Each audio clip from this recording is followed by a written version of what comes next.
about to click go live. Going live.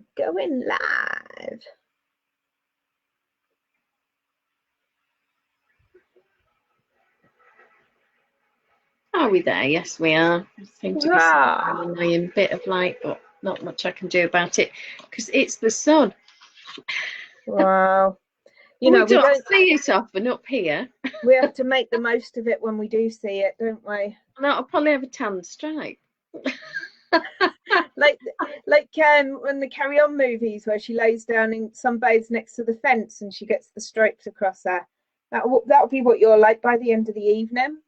It probably will be, yeah. We'll have to keep doing that. If you could only just sort of like angle it differently, it would look like you've got a halo. Because obviously we know that you've got a halo, but now it would be visible. Yeah. Obviously it's there, isn't it? Not much I can do about it. Well, you know, it just follows you around. That's what you get, isn't it? You know. Yeah. Oh. It's gorgeous. It just gives you a beautiful glow. I think it looks like a big exclamation mark. Loraine is here. Yes. And I've got a grown-up beverage. I've got some Rich Valley tonic water or something. Little teeny weeny cans. My goodness.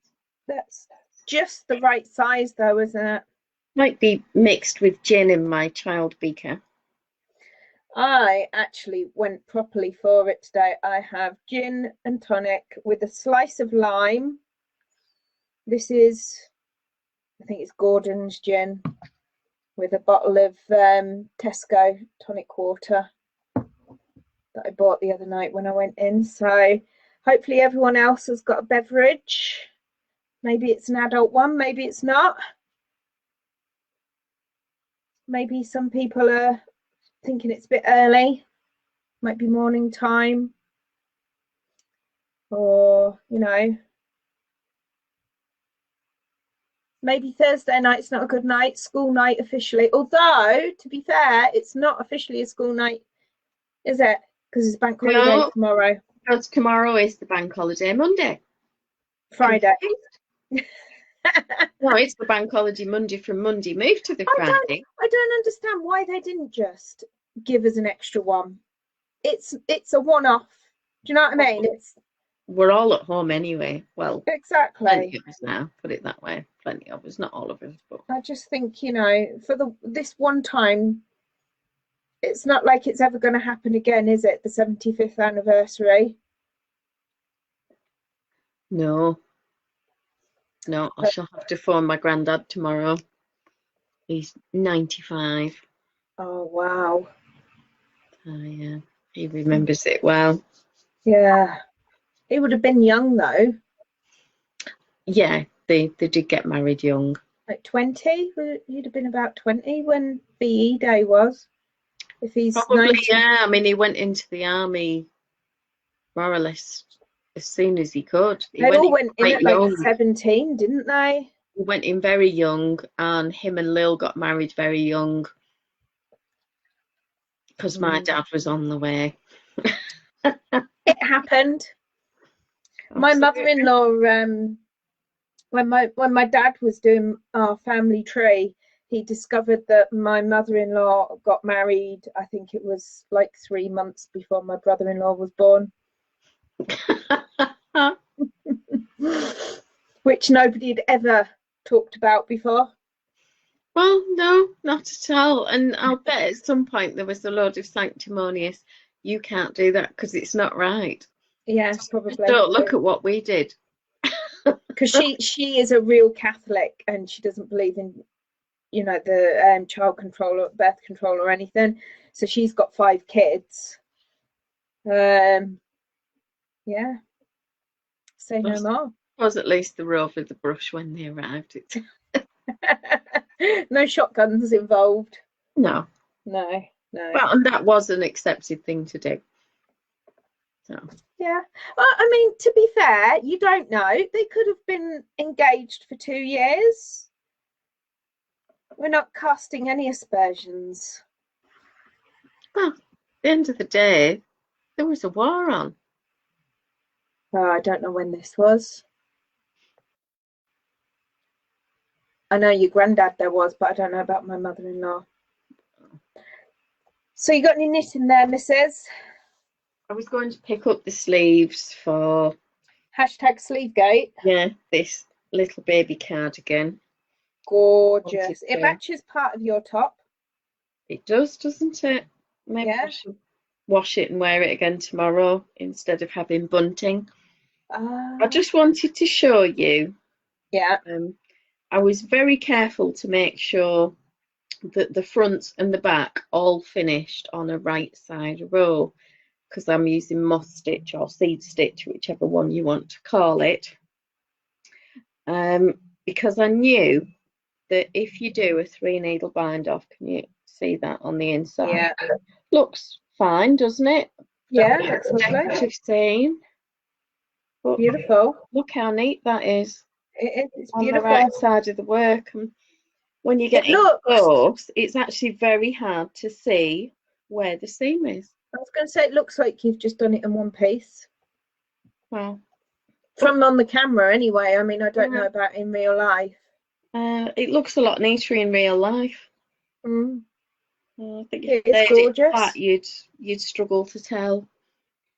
But if you do it that everything ends on a right side row, and the pieces, the fronts obviously mirror one another, and your back has to be the one with an odd number of stitches. Then when you join, whichever way, whether you do it as a visible seam or an internal seam like I've done, because it's seed stitch or moss stitch, whichever you want to call it, whatever stitch is on the needle closest to you of the two is the stitch that you do, because it's the stitch that's just been done on that side. So if you purl, then it's going to be a knit here and a purl there, and it just works perfectly. It's so neat. It is gorgeous. A little bit of work out, but well worth it. I charted the fronts from the start of the shaping. It's perfect. Yeah, because I thought that was the best way, and what I also wanted to do was try and keep the instructions, as minimal as possible. So the charts are in for all 3 sizes, and anybody that just wants to do charts can do that. But obviously at some point you split for the armholes during that shaping, so they do need to keep an eye on the written instructions as well. But I wanted it so that someone who wasn't familiar with, I hate it in a pattern book where it says just continue in pattern and you've got shaping and all this other stuff to do and you don't necessarily know, and it'll say crease 1 stitch at neck edge. Well, in seed stitch or moss stitch, should that be knit? Should that be purls? I don't.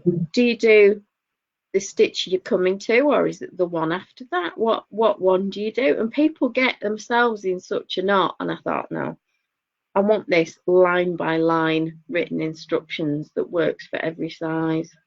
Yeah, it's well worth it.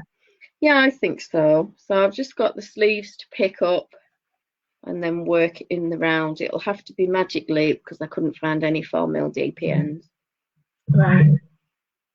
I've got some 4.5s, but I'm not a fan. I prefer the magic loop than the DPNs anyway, personally. I generally prefer magic loop, but the needle that was to hand is one of these pony that's got a cable you could garrote a dog with. How stiff they are. I mean, I dare say if I soaked it in boiling water for 10 minutes and then couldn't pick up the needles because they were that hot, it might actually soften the cable. But then I'd be going the whole way through. It's like when you get cutlery out of the dishwasher before it's finished. It is. I mean, have you been watching much on telly? Have you? I thoroughly confused myself with The Witcher. So I was reading it. I picked it up when did I say I picked it up? Was it Monday night? I think so. I only read like a few pages of it, but I really enjoyed it. So what day are we today? Thursday. No, it must have been, oh, I don't know. I've not been reading it long. It must have been Monday night or Tuesday night. Anyway, I'm about halfway through now, because that's about halfway, and that there. Yeah, it's about halfway.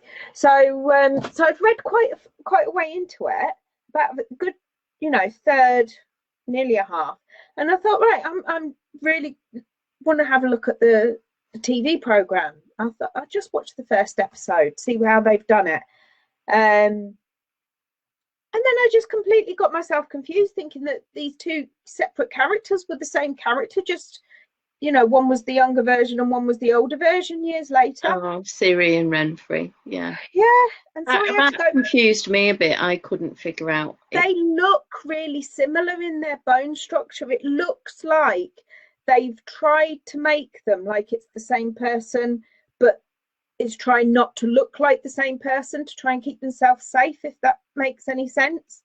Where she's changed her hair color and stuff like that. And I just thought, all right, okay, so what's going on here? Anyway, I ended up reading the story again.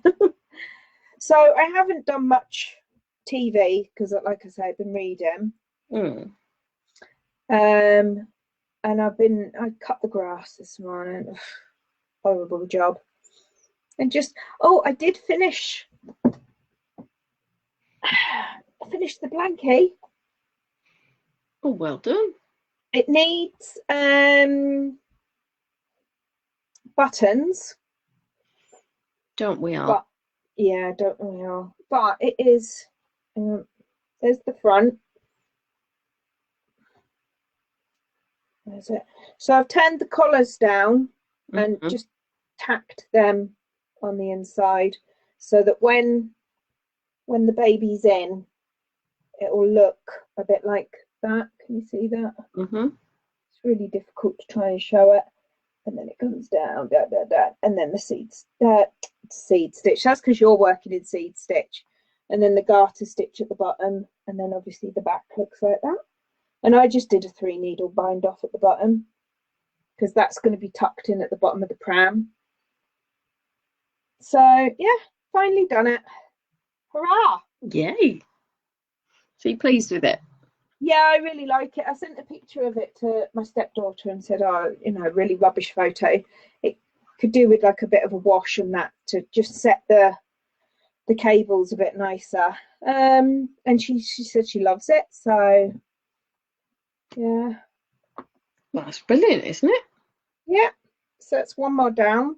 Can't ask for more than that. Not at all. I need to do a cast on for some mittens somewhere. I don't even know where I put that bag. So in the house. It's somewhere. So where's the other one then? The other cardigan. So that's the titchy tiny one. Yeah, that's the 10-inch preemie size one. And then the other one is that's the second size. I'm going to knit each size because I just wanted to work through it. You just love doing it, don't you? It is quite relaxing. What are you doing? I'm just picking up sleeve stitches. I could see your concentration on your face. Yeah, it doesn't happen often, does it?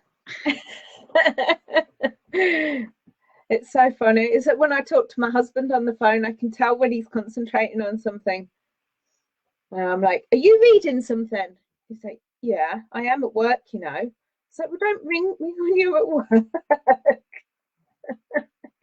He's so funny. So yeah, just been busy doing other things. I haven't been on Ravelry all week. I've barely been on Facebook. I've just taken a bit of a time out, really, to be honest. Yeah, sometimes you need to. I think I needed it. I haven't played my flute every day this week. I did it yesterday. I had today off. Which day did I say I really didn't feel well? Was that Monday?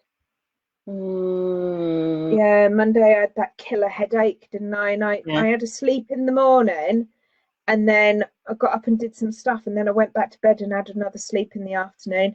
And then I spoke to you on Tuesday. Before I was going shopping, I went to bed for a couple of hours. I think I went to bed about 4:30, 5 o'clock, and then got up at 7, went shopping. Probably a good plan. So I think I've just been a bit off. You know, not exactly unwell. Just meh. Yeah. And I think we all have that occasionally, don't we? We absolutely do. Yeah. So we got some people with us. Oh, who's in the house? Yvonne is in the house, Rita's in the house, and Helen. Hi, Yvonne. Hi, Rita. Hi, Helen. Helen says, oh, bless her, her beverage is a dispersible paracetamol. Yeah, to be fair, it's not that much different to a gin and tonic sometimes.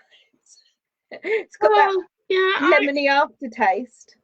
Yeah, and if quinine in particular is it's an acquired taste, isn't it? Yeah, yeah. So there you go. Just pretend that you've got a gin and tonic. Yeah, pretend it's something dry and grown up and nice. A bit more fun. Rita says hello. Yvonne says that it took her a while too because the series is a bit different from the book. Yeah, it's not necessarily in the same sequence or anything, is it? And they've included some of it, but not all of it. And I think the first 100 pages they completely disregarded because I thought, oh, it's fine. I've read quite a bit of it now, but obviously just ignored that bit. Yeah. I've got the next 4 books coming tomorrow. They're on a deal on Amazon. All right. So I'll read them and then I'll pass them on to Michelle. And then all my books, when I finish with them, I always donate them to the library. Oh, that's good. Because they don't have much of a budget for new books, do they? No, they don't. And something like that is going to be fairly well in demand, I'd have thought.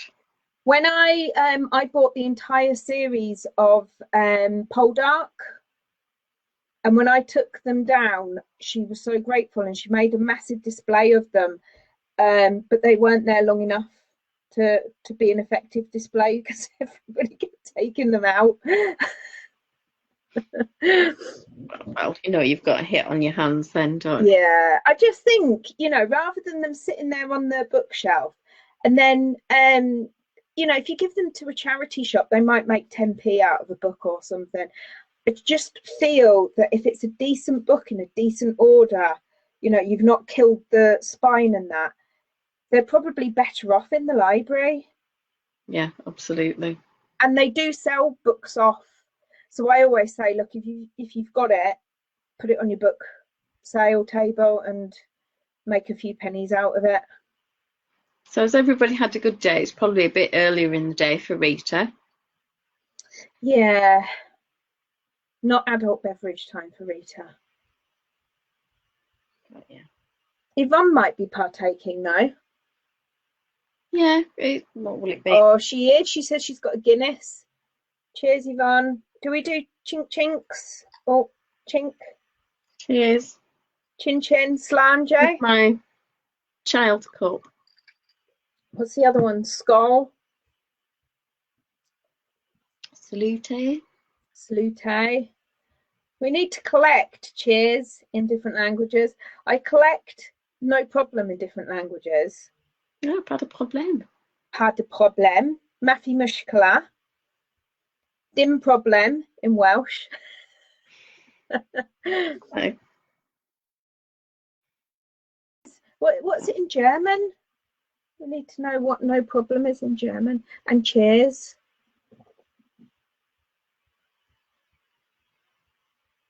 I know Slange and I know Skull. Slange is Scotland, isn't it? It was Irish. Oh, is it Irish? Or is it just sort of like Gaelic? Could be Gaelic, yeah. Yeah. Prost in German. Oh, there you go. This is better than Google for you. Ask a question and people know.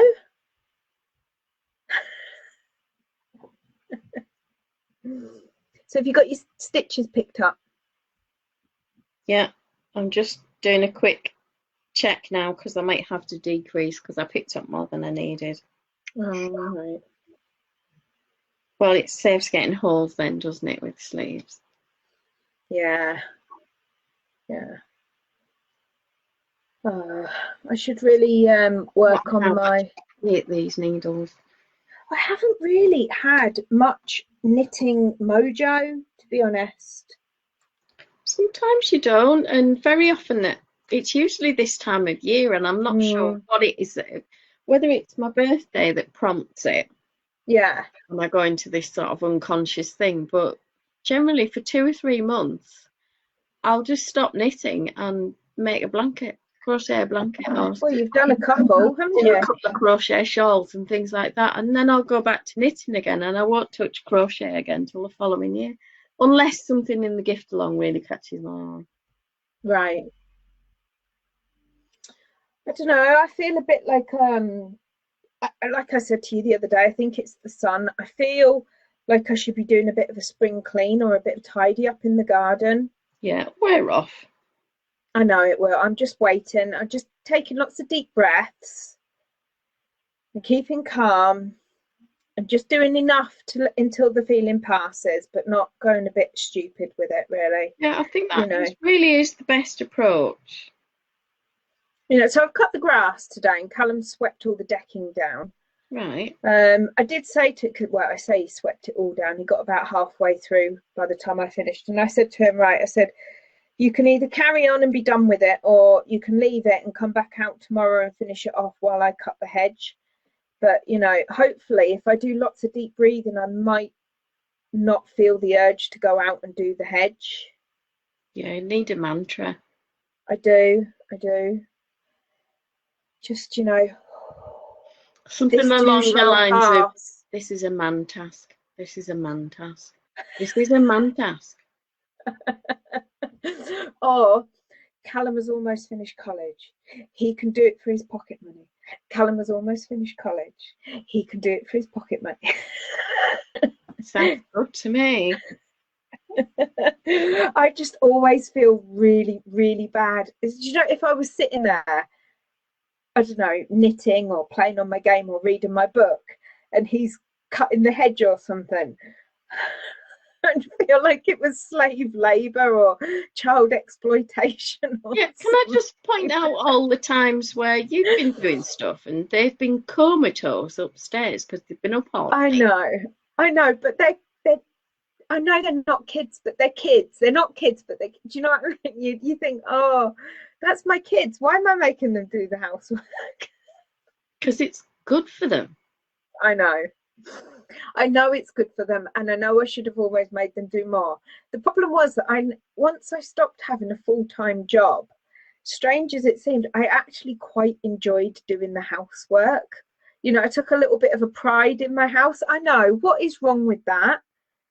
It didn't last long. It was fine. It did pass eventually, but I kind of got in the habit of doing everything, whereas before the kids had certain tasks to do. I know, exactly. It just doesn't compute, does it? Compute says no.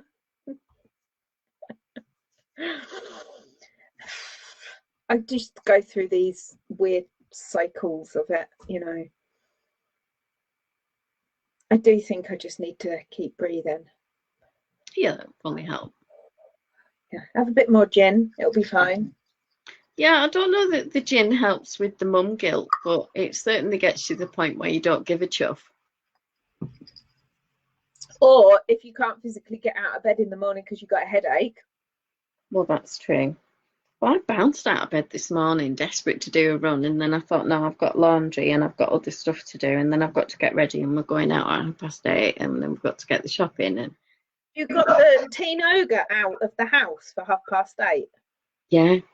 How did you manage that? I just said we're going. I'd quite like to be at Aldi for 9 o'clock. And he went, oh, well, we'll need to leave about 8:30, which if we were going to college and everybody was on the road, we would. But we were there for 9:15. And no queue? Straight in. I don't know how you get away with it. Don't know. And we've got... Perhaps I repel other shoppers. I don't know how you know when to go that there's no queue. We've got loads of supermarkets, literally loads of them. I could tell you about 4 Aldi's that were within a 10-minute drive of my house, and yet the queues are still stupid outside all of them. But no, it must be more densely populated where you are. Don't know. I was listening to the government briefing tonight, and some journal said, why aren't you temperature testing people at airports? And I'm sat there thinking, yeah, you are clearly not a menopausal woman, because my temperature can be 0 to 150 in seconds. And I can be flowing flames from my nostrils. If someone just seriously gets in my way on one of those menopause days, take my temperature at an airport, you're going to think I'm positive, and then 5 minutes later you're going to be wondering if I'm an icicle. Yeah, what is going on with this woman? They've said all along it doesn't work. I mean, where Phil is, when he goes to work and when he comes home on the compound, they're always taking their temperatures. Now, bearing in mind he lives in Saudi Arabia, he could have been outside on a ship working for 2 hours in what is already 30-odd degree heat. Exactly. He goes in, they take his temperature. He's had it a couple of times where they've said, oh, your temperature's raised. He's like, are you having a laugh? I've just been outside for 3 hours. It's not, I think it's a tool, but it's not the be all and end all, is it? I think it instills false confidence, because what the medical advisor said, that lady, she quite rightly said that you're really reliant on catching someone on the day that they have a temperature. Yeah. And a lot of people that have since been tested as positive, and some of whom have become really ill, have never had a high temperature during their illness. They have had other symptoms, and she said there's so much going on with this virus that you can't rely on one thing to say, oh, you're fine. No. It's just... I spoke to Tim Farron, he's recovering quite well, and he's had COVID. We were chatting about symptoms, and he still can't taste anything. Really? Yeah. You got yours back though, didn't you? Yeah, I can taste stuff now. Sense of smell is still hit and miss. Yeah. And anything garlicky, I think it's probably a lot stronger than I'm detecting, because I put like 10 cloves of garlic into the lasagna last week, and I'm thinking, this hasn't got much flavour. And Jake's sat there going, wow, that's really garlicky, Mum. It's dead good. And we love our garlic. We put an obscene amount of garlic into our food. But you think, okay. It's a good job you're not cooking for anyone else at the moment, isn't it? Well, no. Could you imagine if that was your job and you were in charge of like a takeaway business or something? You'd have everyone ringing up going, oh, I think that was a bit much garlic. And I'm obviously turning into my mother-in-law, because I got in the car and we're driving along, and and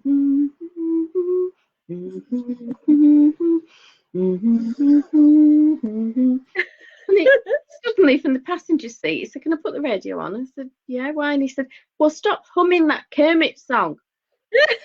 And I'm sat humming the Rainbow song. Oh, darn. Where did that come from? It. Deep recesses somewhere. Do you find like people can't drive anymore? I was better this week, but I was terrifying last week. Because when I went to the shop, right, I was going down the bank 30 miles an hour in a 30 zone, and 2 people went on the other side of the road to overtake me. what are you in a hurry to do? Where are you going that you have to break all those laws? One, going on the wrong side of the road. Two, going that fast to get past me, who is actually sticking to the speed limit. Oh no, I don't get it either. But I honestly don't understand. One, I could understand.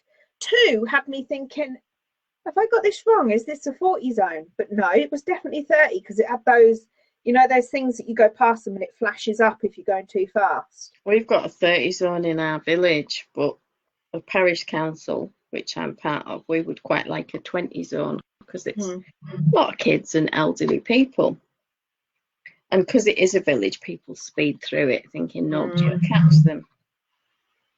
So if anybody's behind me, I'll be doing 20 from the main road, and it infuriates them. And then I just make it difficult for them to pass me. I do find it very difficult to drive at 40 miles an hour now because I'm so used to driving everywhere at 30 or even 20 in the roads. Once you get to a 40 zone, doesn't it feel weird? Yeah. Because obviously you're used to the main roads, like the motorways, and going really fast, 60, 70. But 40 is just an unusual speed now, I find. Yeah, it doesn't make sense. And on a lot of the roads it's not sensible anyway. No. I did have to laugh though. One of my friend's sons, Joshy, had put a post on Facebook and he'd been sunbathing outside his flat, and he said, I was sat in the sun, and let's just say he's a chubby lad. Right, okay. So everybody that went past was staring at my man boobs. Oh. So I found a gif of a woman with a sort of low cut top going, eyes are up here. I posted that. Oh, bless. I said, if you're going to get them out, at least put them in a good bikini top. I am a bit sensitive about man boobs though, because my poor Calamy is a little bit chubby. One of my friends put a photo of somebody, a runner at Park Run on like our group chat, and you could see his moobs, bless him, underneath his t-shirt while he's running, and she was basically taking the mickey out of him, and I was like, oh, but that's not nice. But it isn't though, is it? And I get quite irritated with all of these. It'll be a picture of a barely clothed fireman with a fireman's hat over his extremities, and a picture of a puppy, and then all these women piling on to go say, what, there's a puppy, or stuff like that. And I think, I'm sorry, but why is that any different to sort of on the buses and that kind of dinosaur humour from if it was a woman 40 years ago? If it was the other way around, if it was woman dressed like that and the men were all going, oh, yeah. Although I have been guilty of it myself, I will admit. Yeah, it's one of those things, isn't it? But I just kind of looked at it and thought, yeah, I'm not playing. No, I don't play. No, I don't. So how you getting on with those sleeves? Oh, it's a wee sleeve. It's a wee sleeve. It's not just a sleeve, it's a wee sleeve. It's a wee sleeve. Rita said she was sort of tired and blah this morning, but she took a walk and feels much better now. That's good. Beverage right now is water. You can tell it's a bit early in the day, isn't it? I had some water. I've actually been drinking hot water with slices of lime in this week. Yeah, well, don't do that in front of my mother. Why? Because I told you what she did at the coffee morning where I asked for hot water because I had fruit tea bags. I didn't mention that fact to her because I didn't think it was really relevant. I just wanted hot water. And she screeched out to the 100 people there, are you constipated? Oh, that was it, yeah. No, just like fruit tea. I can neither confirm nor deny that I am constipated because that's not the kind of topic that we need to hear from me tonight. Honestly, you just... honestly. Mothers, yeah. I love your mum though. She is just brilliant. She is funny. She is superb. Am I the only one that's getting a little bit fed up with the TV, especially the news, because they've got nothing to fill the time with? All they're doing is rolling out 90-odd-year-old people saying, oh, look at this 99-year-old woman who's been inspired by Captain Tom. Look at this person who's been inspired by Captain Tom. I'm sitting there, I'm like Brenda from Bristol, but oh, another one. Yeah, it does seem all a bit copycatish. Although there was, I think, a private eye post that said that to save the NHS, Boris was looking to recruit another 150 Captain Toms to pay for everything. So this may be what's going on. I mean, he was amazing, and both the ITV and the BBC have done a documentary on him. But it's just like, come on, there was a 99-year-old woman on there. And at first I was like, oh, for goodness sake. But actually she gave a really good interview.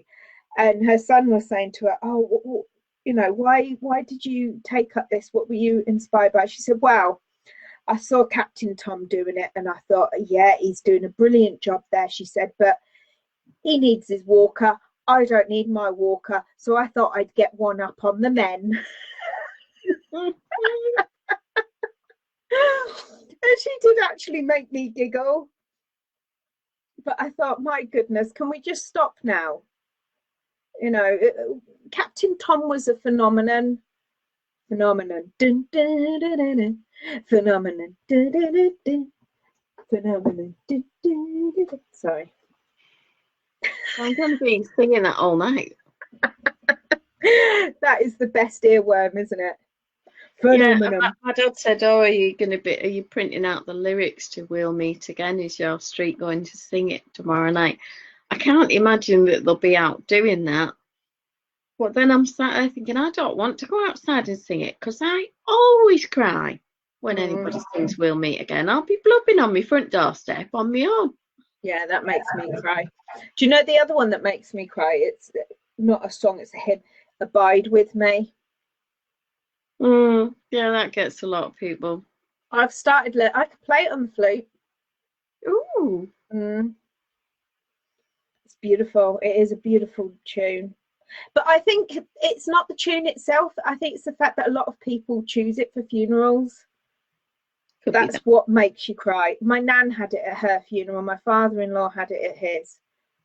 So, yeah. I watched Gary Barlow issued today's Crooner. All right. What's he done this time? It's Annie's song with that idiot Jack Whitehall. He's funny, though. Well, he pretended to be having a pizza delivered partway through, so he couldn't sing it. And then he was asking how much longer has it got to go because my pizza's going cold. No, that's not funny. And he sang the first verse. But he's got quite a nice voice. But that just annoyed me. And I thought, as much as I love Gary Barlow, it's not a patch on the clarity and beauty of John Denver's voice. I should be listening to that later. Well, I think just the difference, the fact that it was sung about his love, he absolutely loved it, didn't he? And it just comes through in his voice, doesn't it? And I think what's sad as well is that, you know, they divorced and he remarried and then he got divorced again. They were actually in the process of getting back together and he was on his plane crashed. I mean, how crap is that? That is absolutely pants. And Andrew Lloyd Webber's got a thing about Sarah's. His first two wives were called Sarah. Oh, okay. There's a type. Just thought I'd throw that in there, you know. One of our tenants committee members has been married 2 or 3 times and they're all called Margaret. Oh. Yeah, because he said, are you interested in changing your name? I'd like to marry you, but I can't. Your name's not. I think my response was along the lines of I'd rather gouge my eyes out with a spoon than change my name to Margaret and risk that. Yeah. But you know. Yeah, but then you could have Rod serenade you with Maggie. Not really. I'm not really a Rod person. Well, to be fair, he's always seemed quite old to me. Hasn't he been old for about 60 years now or something? Yeah. So yeah, he's not really my type. I mean, don't get me wrong, I like an older man. There are some men that look absolutely gorgeous as they get older, but you know. Yeah, Brad Pitt looks better now. He's got a few wrinkles and stuff. Definitely Brad Pitt. Yeah. Has anybody been watching Hollywood on Netflix? Oh, you said last night that you started watching it. What's it about? Hollywood. Hollywood. would be the obvious answer. There are some based on real characters in it. So Vivian Leigh is in it. And a couple of other famous actresses, and then studio execs inspired by real execs. And Jim Parsons is in it as a very predatory gay sort of fixer. Jim Parsons, he was Sheldon Cooper in Big yes. Bang. Yeah. He's brilliant. I love him. Brilliant. But the young lad they got to play, Rock Hudson, in it, just so epitomises that sort of good-looking bodybuilder, thicker than pig shit look that they were after. And bless him, he's a really sweet character, and you kind of carried along with him because obviously he was gay and was hiding it and all of those challenges.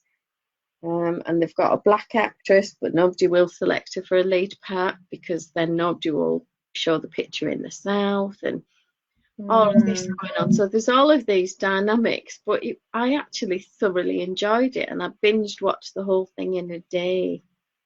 And I think I'll watch it again. There were some really strong female leads in it. It was I think I'll have a go at that then. Yeah, some of it was quite funny. I wonder if Caitlin will watch it with me. We enjoyed the end of Liar. Neither of us guessed. Oh, okay. So that's always a sign of a good program, I think. Can be, can't it? Yeah, definitely. So Andrew Lloyd Webber tomorrow night is by Jeeves.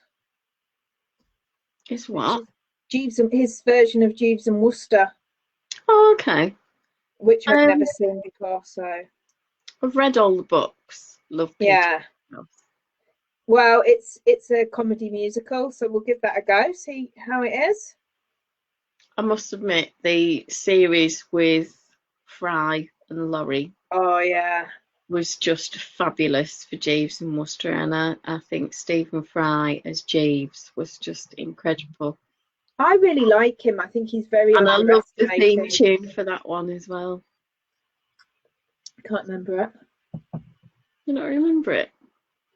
Okay. Not off the top of my head. Can't you sing it? Oh, it's not a singy one, it's a violin-y one. Sort of violin and cello and... Ooh. I'll have to look it up on YouTube because I love things like that. Yeah, I absolutely loved it. And I love all the characters' names. I mean, Gussie Finknottle and they're just brilliant. Oh, so many of the books around the house. I mean, they're sort of my go-to if I'm a bit sad. It's a P.G. Wodehouse. And I think one of my favourite quotes of his was he's talking about a rather stout lady, and he says she looked like she'd been poured into her tweeds and they'd forgotten to say when. Oh, bless. And the number of days I feel like that. I feel like that at the moment. Can't stop eating. Terrible. Just such clever humour and very astute character observations. Without any of the profanity or nastiness. Well, that's the thing. It was from a nicer era, wasn't it? More innocent, I suppose. I don't know that it was, but certainly in terms of the literature, it wasn't as in your face, was it? Yeah, I guess rather than innocent, it was more, should I say, subtle rather than innocent. It was there. Brian May perhaps sums it up in the Bohemian Rhapsody film where he talks about the Americans and he says that they're Puritans in public and perverts in private, and that's much how Middle England has been for centuries. What was that TV programme? No Sex Please We're British or something, wasn't it? And then I remember Confessions of a Window Cleaner and stuff like that. It's all basically saying it's all going on behind closed doors just because people don't talk about it. I know. I mean, Would the winter cleaner do any better a job? These are the questions that we need answered. Yeah, I don't think we're getting an answer, are we? No, possibly not. Well, Jake bought dinner tonight. Have you had a takeaway? No, he got some pizzas from Aldi. I think Saturday if he's home. If not, I've got to freeze them apparently. There's some chicken and chorizo kebabs that he got last week one evening. But this evening he bought 2 stuffed crust pizzas, which now stuffed crust to me says cheese. Lots of cheese. But they were hot dog Frankfurt pizza or something silly name like that. And it had big squirts of mustard thrown all over it. Caramelised sweet onions, put up Franks. And then their stuffed crust was filled with like sour tomato. Yeah, so I didn't eat any of the crust. I ate the rest. The dogs had the crust. I was going to say, were the dogs very happy? I don't know that it touched the sides, to be honest. And Jake ate the Franks off his and then brought them down and made himself cheese and biscuits and some soup and went back upstairs. So what's left on his plate has gone into the dogs as well. And they're sleeping that off now because, you know. Well, it was obviously worth it. Yvonne says she's on the back for a second ripple crop top. Oh, nice. Have we had any photos recently? Yeah, what colour's this one, Yvonne? Have you seen that National Theatre has released more plays on YouTube? Among them, is it Coriolanus? Coriolanus with Tom Hiddleston. Oh, yeah, you'd like your Tom Hiddleston, don't you, Yvonne? I like Tom Hiddleston, actually. Yeah, he's quite sweet. He's a little bit effeminate for me, but... I liked him in The Night Watchman or whatever it was called, or The Night Manager. Or very, very good in that, The Night Manager. Yeah. Night Manager, yeah. Yeah. I think The Night Watchman's probably like a completely different kind of program, isn't it? Possibly. Yeah. No, I do. I think he's a very good actor. I think Hugh Laurie actually was a sensational villain in that. Hugh Laurie, again, he's another one who's very underestimated as an actor, I think, personally. I really like him. When Stephen Fry talks about him, he always says it's such a pleasure to hit him because he can take a punch like nobody else and make it look as if you've really walloped him when in fact really? You're 6 inches away. And if you watch the way that he wallops him around in Blackadder 3, it's just... It's Blackadder. It's a joy to watch that. I could watch it all day, every day. I absolutely love the Christmas Carol one, and that's one that I could watch at any time of year. It doesn't have to be Christmas. Well, that's the thing with Christmas Carol. It's just whenever you want, isn't it? Yeah, definitely. Yes, tomorrow I'll probably still be singing the Rainbow Connection. The Rainbow Connection? Kermit. Oh, is that... Yeah. Duh. Why are there so many songs about rainbows? What's on the other side? Do you not know that? Can't remember it. It's in the Muppet movie, and it's a very respected Nashville country music songwriter. Guy from who wrote it, and he said, "Am I writing for children?" And Jim Henson said, "Well, no, obviously not. You're writing for the child in all of us." And he said, I told him that I couldn't do the score for the film and all of the songs without one other person that I regularly work with. And he said that was fine. Yeah. A few of us worked on this song, and then we got Jim to sing it. And then I said, I realised what was wrong. What's that? And I had to say, Jim, can you go and get Kermit? And as soon as he sang it as Kermit, he said that was it. Nailed it. So I thought that was lovely. Oh, I love Kermit the Frog. Hi, Kermit. I just love all the songs in the Muppet Christmas Carol. They just, yeah. Oh, yeah, I love the Muppet Christmas Carol. It's one of my favourites. This is my island in the sun. Yeah. Oh, give way. It was the frog's idea. Like the lamp, not the rat.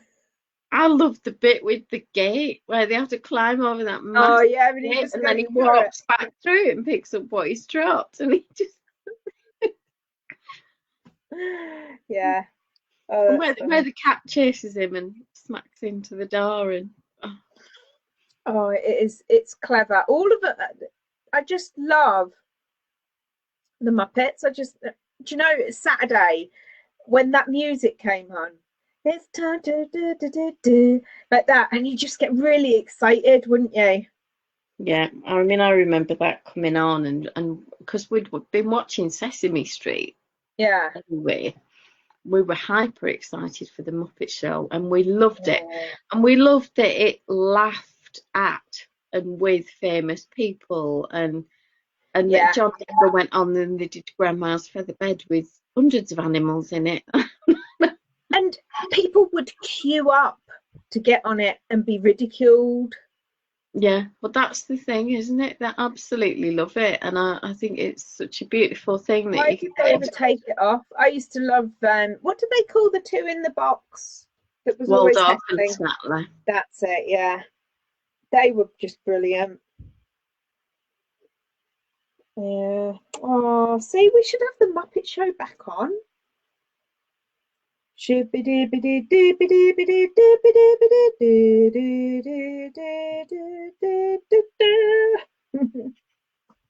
I always liked Beaker. Oh, I love Beaker. Because you just knew that at some point it was going to get blown up.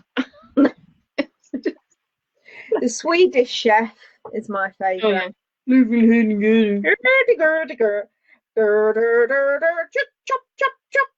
What was that about all the chickens in the kitchen? What was going on there? Oh, it's funny. Hurdy-gurdy. Which, to be fair, is probably really racist. Probably is. What's the one with? Is it Muppets in Space? Oh, Gonzo. No, with the movie with Gonzo, where he's trying to get home to the alien planet that he's from. Oh, right. Did I don't know. That is really funny. I remember Pigs in Space, but oh yeah, and what was it? The hospital one where there was the voiceover at the top, and they're all looking to see where it's coming from. Oh, talking of hospitals, I tell you what I saw on BBC, the ITV player the other day.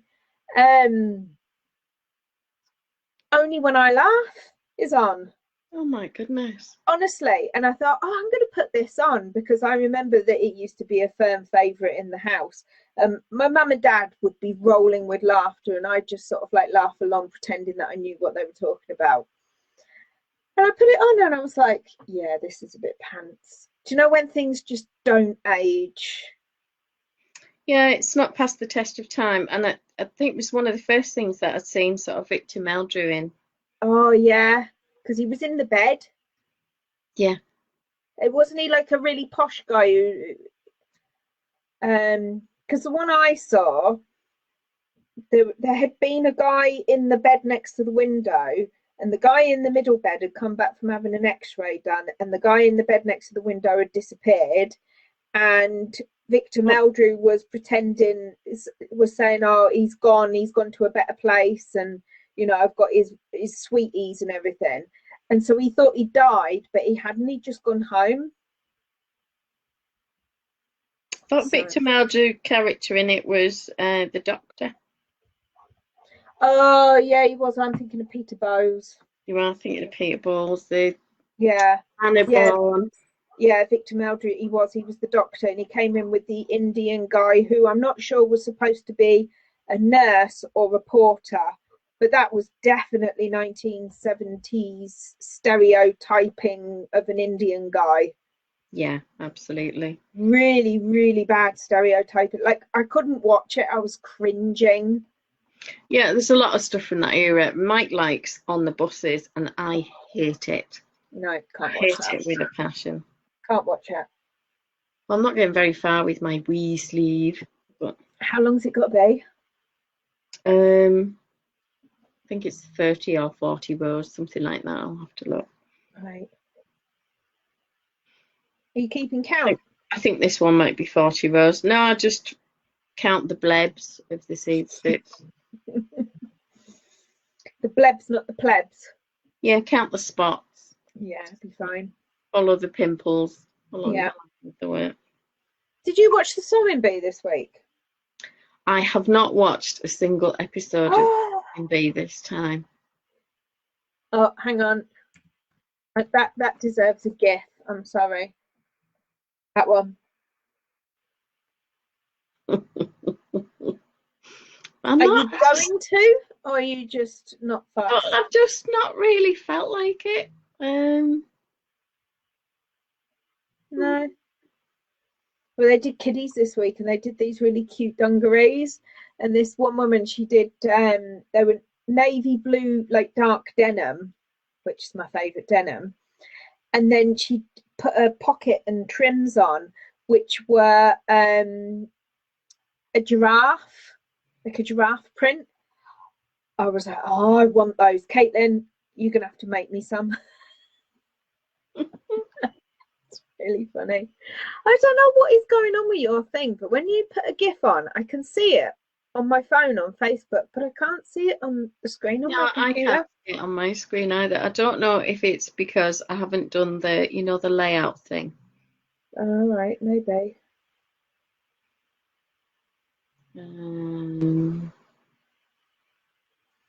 Oh, Yvonne says count numbers.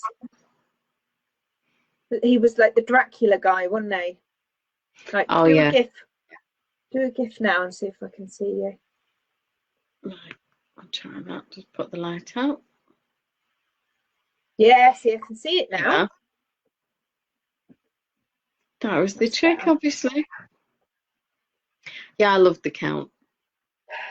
1, 2, 3, 4, 5, 6, 7, 8, 9, 10, 11, 12. I always got a bit confused between the Muppets and Sesame Street. Like, where did one go off and the other one come on? Like, yeah. Characters and that. Do you know what I mean? Yeah. I loved Mr. Snuffler because he was absolutely my favourite. Who was he? He was the woolly mammoth. Oh, I don't even remember that. We had a massive, great big discussion about this at college before we got shut down.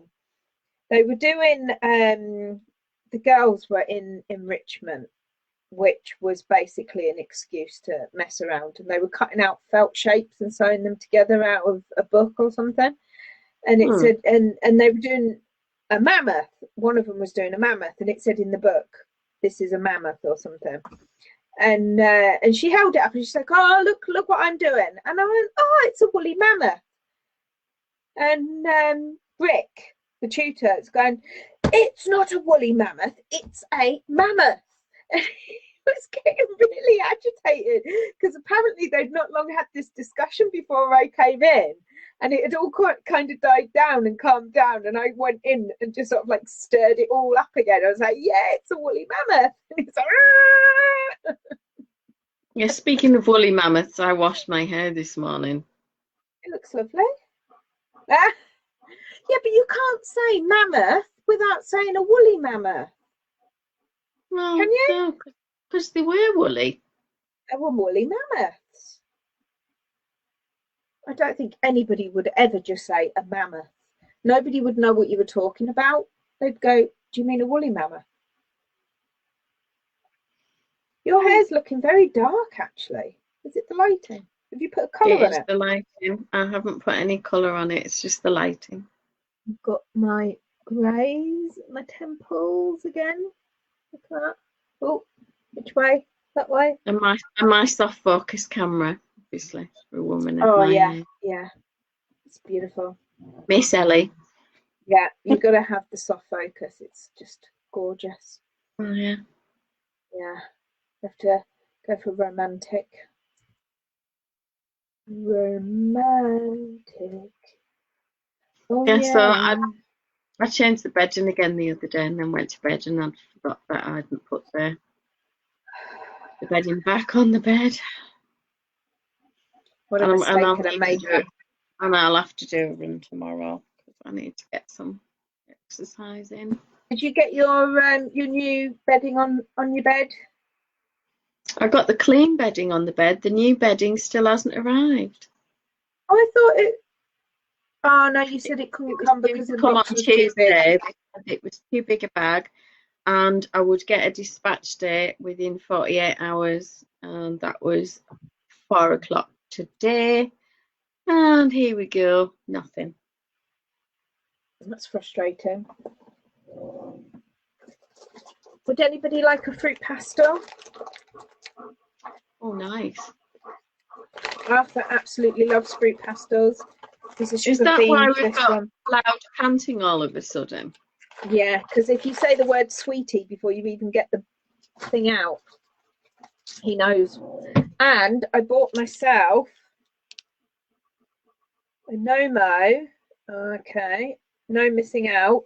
And it is, can you see that? Fruit and crunch chocolate bar. So it's not nuts. It's, do you know the Nestle Crunch one that's got the bits of popped rice in? So I think it's like that. Okay, that's good. So I thought I'd give it a try. I couldn't find very much free from in Aldi today, so it's probably as well you didn't go. I was Jay Yarns had said about some new yarn that was due to come in, and you can't get it online. All right. And they didn't have it in the store. They may have it next week. She's in Ireland, isn't she? Yeah, very often she gets that a few days before us, so it might be next time I'm in the store. But it's 50% hemp, 50% cotton, and it's in a forest green, which I quite fancy for a cardigan. So I was going to order it online, and they had stock when I left the house. And then when I came back from shopping, thinking I'll just pick some up in the store, no. Oh, just check my tracking, and the parcel says it's at the local depot and it's on its way to you, but it's not with the courier yet. So I don't know whether it'll come tomorrow with it being a bank holiday, or whether it'll come on the Saturday, or whether it'll now be Monday. Not got DPD. DPD. No, it's with Hermes. And DPD are normally really good. DPD are usually great, as that Yodel can be a bit hit and miss in terms of actually getting your parcel to you in one piece or with what you've ordered in it. But Hermes are usually great, but it's a local courier who's under a contract to deliver a set number of parcels. And I think because this was like a ginormous parcel, it was 2 big duvets and then some sets of sheets and other bedding. And it will probably take up half the car seat for a courier in one car. So I can understand why they might say, I'm not taking it. That has to be a Hermes van. So it'd probably be an actual Hermes van that brings it as and when someone turns up. But I had to laugh at the power of Facebook today. I came home and I may have used the C word when I parked the car, because we've got a narrow street and everybody parks on the right-hand side as you drive down the street. Nobody parks on the left. There were 2 cars parked on the left, and I had to really squeeze my little car to get past them to be able to reverse park in my space. Yeah. So I got the car parked. It was fine. Thankfully, it was a good space lengthwise, so that made the manoeuvring a little bit easier. It was okay. But I got in and I muttered. Jake must have posted on Facebook. Someone else had posted on Facebook that she's been waiting for however 6 weeks for the green bins to be emptied, you know, the garden waste. They came today, but they couldn't get down the street because of these 2 cars parked on the wrong side and blocking the road. So within seconds of these posts going up on Facebook, calling them every name under the sun, the cars moved. But it means now that she's got to wait another month for that rubbish to go. Well, ours haven't been collected since last year, and they've taken the green collections off. Right. They're collecting the recycling, they're just not collecting the garden waste at the minute. However, they have opened the tips. Yeah, so they're talking about opening hours, very limited hours. You have to make an appointment and you have to take proof of residency. So to me, if they can open the tips, then why can't they collect the green waste? I don't know. Well, different teams, different suppliers, and if you've got people who are off sick, you've only got a limited pool of people to use. So yeah, I can understand the difficulties from both sides because we're paying for a service. Well, and we're not going to get anything on tax back. They normally do it fortnightly. So even if they said we'll come once a month to begin with, do you know what I mean? They don't have to do it as it was before. I don't expect that. I like it. I don't know. Yeah, Did you see that chocolate's really nice. That teacher who'd done the May the 4th video? No, I don't think so. He'd done a Star Wars assembly and he'd done the backdrops of the inside of the Millennium Falcon and he's dressed as Han Solo. And then in the other chair, obviously still him, but photography tricked, he's dressed as Darth Vader. And he'd learnt how to do the voice, how you disguise your voice to sound like James Earl Jones, and done all this research. And R2-D2 was patrolling the school grounds, and then you could hear Chewbacca in the background shouting about something, and that was stormtroopers dancing in the assembly hall. And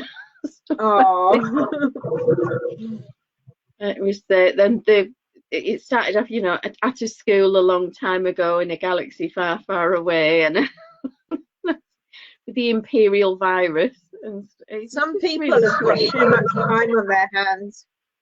Well, I thought it was really funny and quite sweet, and if it raises money for something, all to the good. That is really good. I'm just taking the mickey. Yeah, I can't imagine Han Solo being Scottish. No. It would have been quite the same. It's like, am I the only one that thinks that Mark Hamill has aged really quite badly? He wasn't looking that great by The Empire Strikes Back, was he? He looks like he's gone dwarfish and hunchbacked, and he's just, I don't know, because he was quite good looking in the first one. Well, he was very young. Yeah.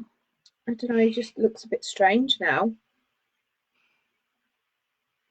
Yeah, he's definitely quite cute. He's still with Callista Flockhart, isn't he? Believe so. And she's about 30 years younger than him, isn't she? Oh, well, often the way, isn't it? I mean, Warren Beatty waited till he was quite an age before he married Annette Bening. Was he married to...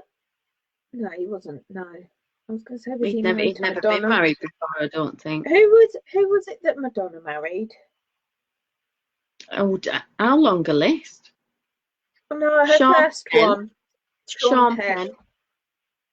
That was her first one, wasn't it? Yeah.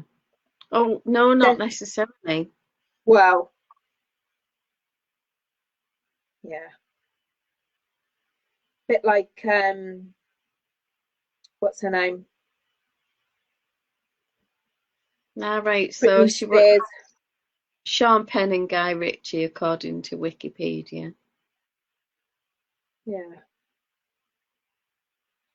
She didn't stay married to either of them for very long. I've got no more gin. It's down in the kitchen, so I'm just going to have a plain tonic and pretend that there's gin in it. That's fine. No one will know, will they? Till I get me clap, will it? So to speak. Oh, you're going to get a dose of the clap tonight, eh? Huh? I should be so lucky. Kylie and I are the same age, and she's just really let herself go compared to me. I haven't seen her in a while. Has she been like staying out of the spotlight because she's embarrassed about the way she looks and stuff then? I mean, it could be that. I mean, it must be a tremendous pressure to know that I'm on YouTube looking as amazing as this. Yeah. She's got to compete with that. It's a lot of pressure. It's like Jennifer Aniston. I think she could make a bit more of an effort than she does, to be perfectly honest. Yeah, I mean, I loaned her those gold shorts and she stretched them. Some people have just got no respect whatsoever, have they? What can I tell you? Do you remember the stir that she caused with those? Oh my goodness, yes. Yeah, absolutely. My ex-husband was a big fan. I think the first time I saw that video, I had just come out of the hospital after having Callum, and you know how you feel. Yeah. And I just felt fat and frumpy and in pain, and you know, everything was hanging out of places that it shouldn't have been hanging out of. And she's swishing that thing around on the telly, and I'm just like, I have no words. Yeah. But she, you know, she missed out on other things, didn't she? She did, I'm afraid. I think she would have settled down and had kids, wouldn't she? If she'd have found the right person to do it with. I think she ended up quite unlucky in love. Well, and I dare say she got to have an awful lot of fun with Michael Hutchins. Yeah, were they still together when he died? No, he was with Paula Yates then. Oh yeah, because they had the baby, didn't they? They reckon that was an accident, that he didn't mean to do that. What, run off with Bob Geldof's wife and get her pregnant? Well, no, I think he meant to do that. Okay. I don't think he meant to die. There's a program, I think it's on Netflix, about all these different celebrity autopsies and things, and he was one of them. And they look at the autopsies and they piece it together and they show you what happened. And Amy Winehouse was on there, and she died accidentally. She literally got so drunk and she fell asleep on the bed face down, and she suffocated because she was too drunk to move her head so that she could breathe properly. So that was just a tragic accident. It is. It's really, really sad. And that they said that they didn't. I went out with someone a lot of years ago who was into autoerotic asphyxiation. It lasted about 10 minutes. Found that out. It was more or less a case of get your coat.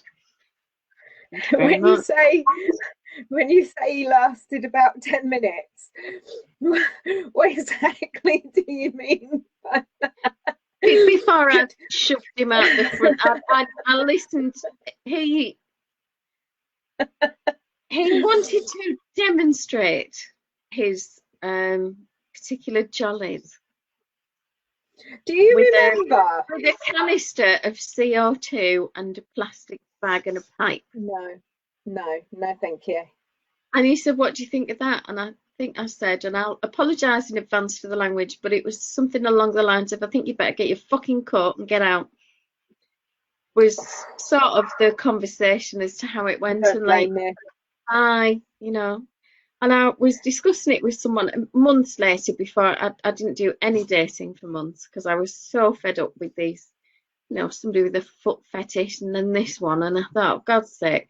And I got talking to two people on New Year's Eve, and I did this profile where I more or less said, if you cannot spell, read or comprehend any of the words in this profile, you are a waste of DNA and an utter drongo, and I am not interested in you. So don't get into it. Don't insult my intelligence. And I got 149 or 138 replies overnight. Mostly from blokes that look like Mr. Potato Head. But there you go. And I ended up talking to two people. One of whom was Mike, who I eventually met and been with now for, gosh, 12 years. And the other was the lad from Barrow, who was so funny from the conversations that we had. And I had explained about this person and his zero air situation. And he said, so what was he doing? Would he just asphyxiate with himself with something and then hope to catch himself in time? And I said, I guess so. And he just looked at me and he went, oh, he'd play havoc with your bloody banisters, wouldn't he? I just thought that was so funny. Encapsulated the ridiculousness of the whole situation. And it really made me laugh. But he looked like Lurch the butler. Oh, attractive as well then, bless him. I don't know if you remember, because you're talking about that whole, like, you know, thing. 1994, I did a week's work experience with the police, right? And it was the exact same time that a politician was found dead with did he have like a satsuma in his mouth or something? Or he'd been involved in somewhere else. Yeah. And I never forget it because it was my first morning there. I was 17 years. Constipated. Oh, I tell you, he had some issues, bless him. So I walked in to the briefing room when they were doing, like, they'd all come in for their shift and get briefed, basically. And someone was tied up to a chair in the same way as this politician. And I was like, I don't know what to do. It's a break time already. I haven't brought my stockings. I just kind of looked and I was like, oh.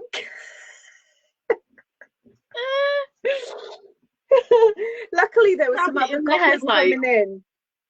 Yeah, there were some other people coming in, and it wasn't just down to me to react, and these other people just sort of like, oh, it was hilarious. But just police sense of humour. Yeah, there's really a lot of that gallows humour. I mean, but somebody told me years ago about an accident where, you know, when lads jump out in front of a car, they play chicken. Well, he lost. And half of him was like over there, and the other half was over here. And the coroner and a load of people arrived to take this body, and they're looking at the scene, and one of them went, he's tall for his age. And they're all chuckling away, but it's the way that they cope. It wasn't disrespectful to the lad. Yeah. It's a coping mechanism. And yeah, because you can't how they get otherwise. Otherwise, you'd just be an absolute trauma. But if anybody, I mean, if the family had heard that, they'd been all hell let loose. Yeah. And quite rightly so. But it's my default setting is to deal with anything is humour. When my mum said that she might have to have her leg chopped off, and you know, and I'm saying to her, well, that's all right. Do you like the name Peggy?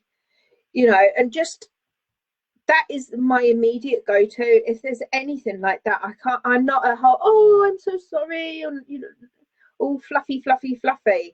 I do go straight to humour, and it upsets some people. A couple of comments. She's saying the whole play is awesome. We're talking about Tom Hiddleston, and the ugly crying at the end got to her, and half the audience in the cinema were crying too. Well, she's got some treacle toffees and mint humbugs. Oh, pass those round. Hang on, can we just go back? Can I go back a second? Can I clarify? Was it Yvonne doing the ugly crying? I don't think so, but no, Tom Hiddleston. Okay. That's all right. Just wanted to clarify that. That's fine. And she's saying that the top looks a bit weird when not worn, but yeah, I can understand that. And she said, we need a model with the blanket. So do you want me to share the screen for a second and show you those? Yeah, definitely. Share screen. Chrome tab. So blanket first. There we are. Oh, yeah. That's the rainbow one. It's lovely. It is. It's gorgeous. Is that? I never got my head around it. I think so. Is that P's bed? And there's Yvonne's top. I see what she means, because with the rib, you kind of think, oh, it's a bit thin and it's a bit long, but actually on. Where's the top? I can only see the blanket stuff. Oh, okay. Sorry, I'll have to share the other tab. Stop sharing that, and then I'll have to start sharing the other one. Won't let me swap from one to the other. That's a bit disappointing. It is a bit. Red crop top. There we are. You see it now? Ah, yeah, I can see it now. Yeah, I see what she means. I mean, it's a lovely colour. Beautiful, isn't it? And I think rib can be incredibly flattering. Well, I mean, it just fits, doesn't it? It's lovely. And it hugs your curves, and yeah, and it always springs back. Yeah, Tom Hiddleston did absolutely ugly crayon with snot and all, and it looks so real, unlike the pretty film crayon. Oh, that's Yvonne's bed. All right, cool. Quick glimpse into your boudoir. Ooh. Looks like a nice bed. It looks comfy. It does. It's very pretty. I like the bedding as well with the stars. Is she like a starman waiting out there? That one. I don't know the words to it. I'd never have guessed. I just make them up. If I don't know the words, I don't care. Imley. That's the one. Well, I mean, you know, she wasn't to know that wasn't the words.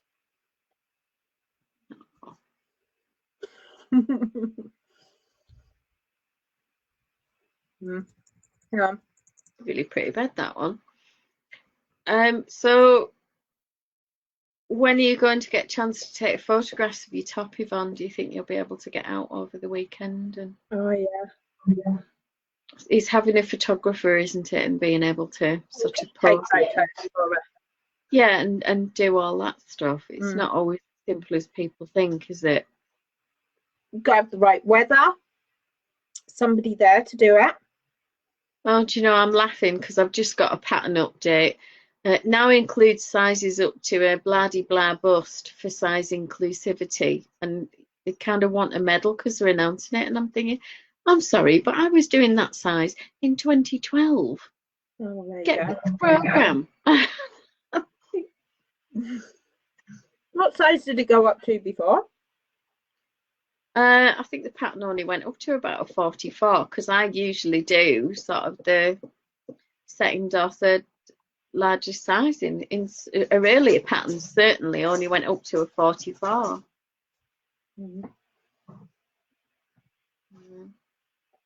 It's fine. I'm glad that there's more size inclusivity going on, but you know, don't make out that you deserve a medal for it, because lots of other people have been doing it all along. She's not the only one to be doing it.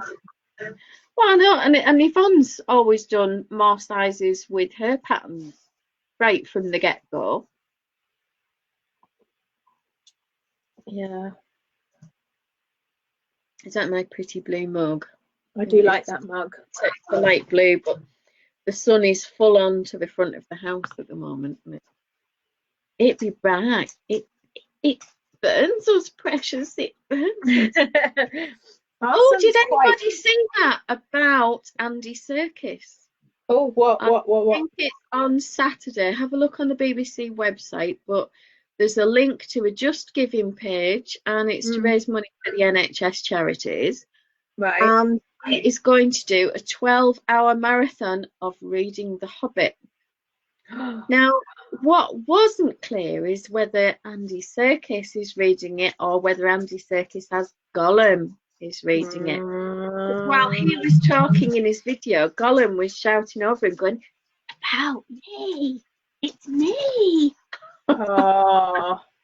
So I don't know. I'm quite tempted to just sit down with a ton of knitting and just listen to that all day. That would be perfect background noise for knitting. Is it tomorrow or is it Saturday? I think it starts at 10 a.m.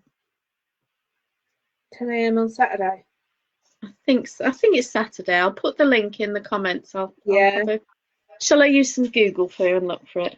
Come on then, let's have this Google foo going. Because then it'll be time for you to go for your clap. Have you got to text clapping clap face? Upstairs, yeah. Andy Serkis. Where is it? Why isn't it in entertainment and art? That's shocking. Is there a special COVID-19? Really not good now.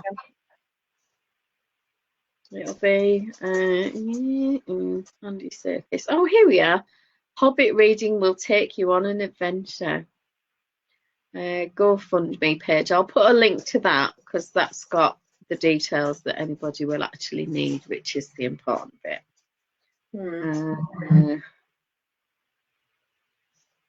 Paste. There we go. Yay! Look how quick you are with your Google foo there. No. While times are tough, I want to take you on one of the greatest fantasy adventures ever written, a 12-hour armchair marathon across Middle-earth. What if he doesn't get through it in time? Are we going to be left on a cliff edge with no idea what happens at the end? He looks like the kind of guy who'll finish. Yeah, but what about the book? Well, I'm open to either. At my age, you can't be too fussy. Well, you know, times are tough. There's a bit of a drought on at the moment, isn't there? Yeah, just don't be doing the Gollum voice in bed. Yeah. No. That's just a little bit too creepy. You seriously worried if you're in bed with someone and they're continually saying, "Precious, it burns us, it burns us." I knew it had teeth, but I didn't know it had flames. No, it doesn't have teeth. Yes, it does. Oh, it's funny. Nasty, sharp, bitey teeth. Yeah, well, honestly, I think that my handbag's got teeth. It's never bitten me, but I've never been out with a bloke who would put his hand into my handbag to look for anything, even when he's in front of me. And I've said, "Can you get my purse out my handbag?" They'll get up, go and get the handbag and bring it to me. I don't know whether I've got this terrifying aura that says I'm going to rip your face off if you touch my purse. My husband will go in my bag and in my purse. He's got no qualms about it. My dad would never, ever, ever go in my mum's bag or purse. Never. He always said he wouldn't. It's like a privacy thing, isn't it? Yeah, Mike, I don't think Mike's ever been in my handbag. Phil would go in mine. He wouldn't think twice about it. But then again, he's been in my phone before as well, and that's a whole different can of worms opened there. Well, it is. That nearly ended in divorce. Yeah, it's a difficult one. It's all about trust, isn't it? Well, it is, because Mike's phone went off and there was a ton of messages from this other girl. So, yes, this is a long time ago now. Yes, we put an end to that. Good. Well, I just said make a choice. I don't really care which one it is. Sort yourself out and I'll see you when you've grown up. Well, you obviously made the right choice. What we've got works for us. It's probably not very conventional in that we don't live together and we've no real plans in that direction because Jake's still at home. He's got college here and work and all of those things, and I'm never going to move until he's sorted. Would you move if he was off, married, whatever, or are you happy where you are? Well, the longer term plan is probably to buy this house, so then Jake could remain here, and then I would happily move, but not until he's sorted. And Mike doesn't want me to move until he's sorted because he wants to know that Jake's going to be okay and got that sort of grounding and that base is there in the event if anything did happen to us. Exactly, yeah. You do have to have these conversations, don't you, and think ahead. I got really homesick at the weekend. Somebody's opened a new page on Facebook called Hailing Now and Then, and people were posting all photos, and I just got really nostalgic and just really wanted to be back at home. And I was, but I mean, I've always said I wanted to move further back down towards my family. Preferably, I've always wanted to go to Wales. But I've always, I don't know, I just love Wales. I really want to live in Wales. Love it. I'm not visiting Wales, don't get me wrong. No, I love and it. I've got a picture of Snowdon up on my living room wall from the many happy holidays in Wales. But yeah, I wouldn't want to live there. I want to live somewhere really, really rural. But I've always said that it depends on what my kids do, because we would like to move closer towards Katrina and my mum and dad and everyone, but I'm not going to do it and be further away from my two. Well, yeah, you've got to do what's best for them. I mean, even if they were married with kids and everything, unless they were in completely separate areas of the world, I would want to be closer to them than anybody else. And then I did speak to my mum on the phone, and it reminded me why I don't live down there. That's the problem, isn't it? It's never what it used to be. No. Anyway, you getting the clap? Yeah, I'm going to send him a message now. Clappy McClapface. Clapped, apparently. Clappy McClapface.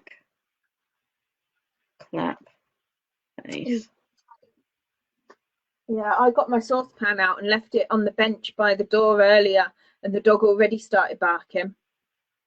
Say, come on. No, and it's not a problem. Yeah. I might have to get some more gin when I come back in, though. Yeah, I think I'm going to have to top up in my gin. How's the Guinness going down, Yvonne? Yeah, that would be nice. Okay, I'm going to... Oh, you haven't got a slideshow or anything to show tonight, have you? No. The Andy Serkis thing I mentioned is definitely tomorrow at 10 a.m. Oh, right, it's a VE day. Yeah, VE day. Have you got parties and things going on? I believe there is a little bit of a street party going on St Mary's Garth, which is a tiny little semicircle that we are around. It's at the back of my house. I don't know that there's anything particularly going on here. And my neighbours don't seem to be the sort of people to sing in public. Other parts of the village they are, most certainly. Right. But I don't think I've ever seen them do anything like that here. Right. But who knows? They might embrace Vera Lynn tomorrow and have a good old... Yeah. Right, I'm going to go because it's already 2 minutes to by the time I get down there. And you'll need a wee. And I will need a wee and a gin. See you tomorrow. Yeah. Won't be long.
Hello.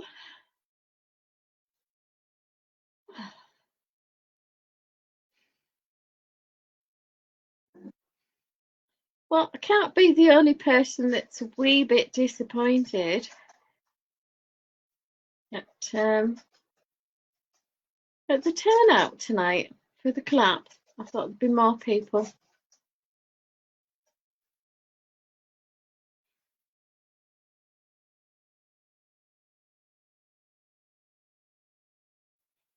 He's back. Hello. We had someone playing what sounded like a trumpet or like brass band or something. And then someone else was playing a song that's "It Gets Better Every Day" or something. I felt a bit rude coming back in. Oh, my neighbour was out. His daughter's come home, so I was saying all right. A domestic thing, I think. Yeah. So they're having to self-isolate.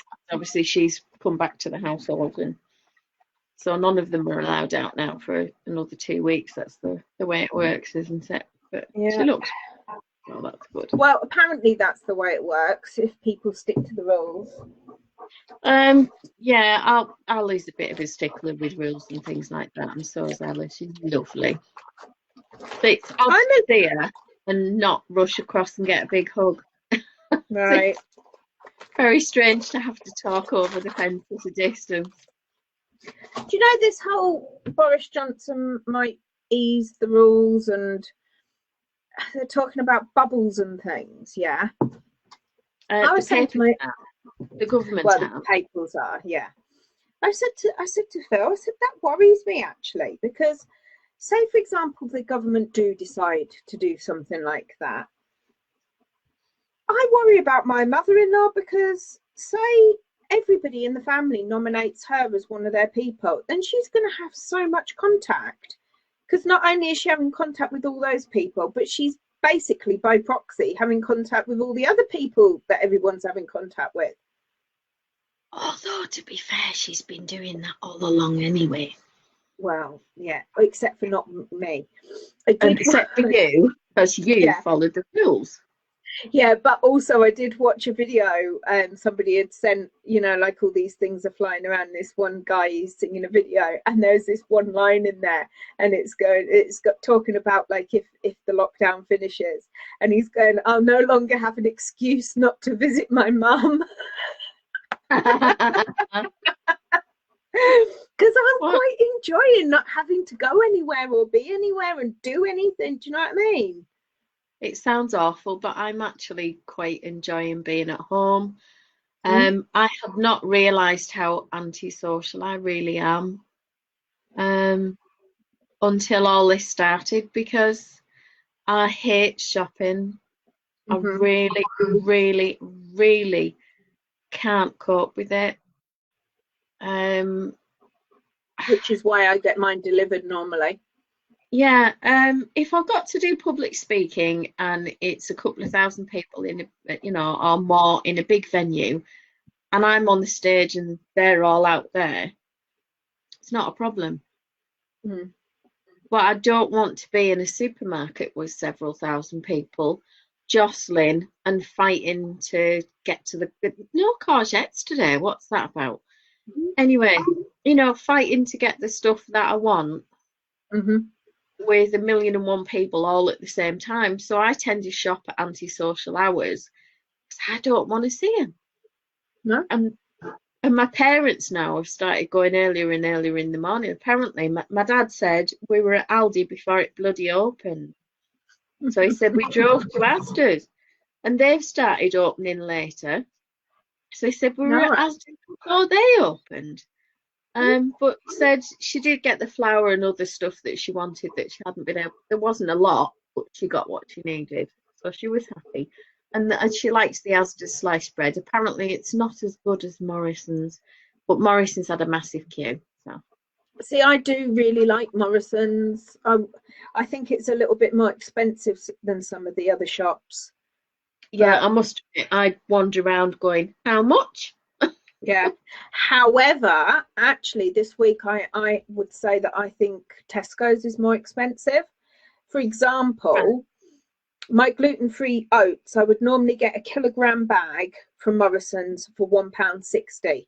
I got a 500-gram bag for £2 from Tesco's. Right. So there are certain things that I would say are definitely cheaper in Morrison's.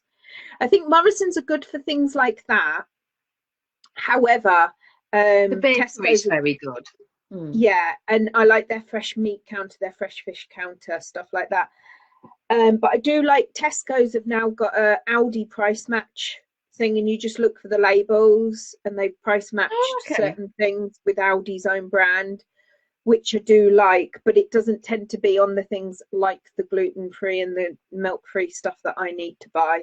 So, you know, the kids' crisps and things like that, that was fine. But I do get Morrison's own make anyway. I don't buy brands. I don't like buying brands. I don't think it's necessary.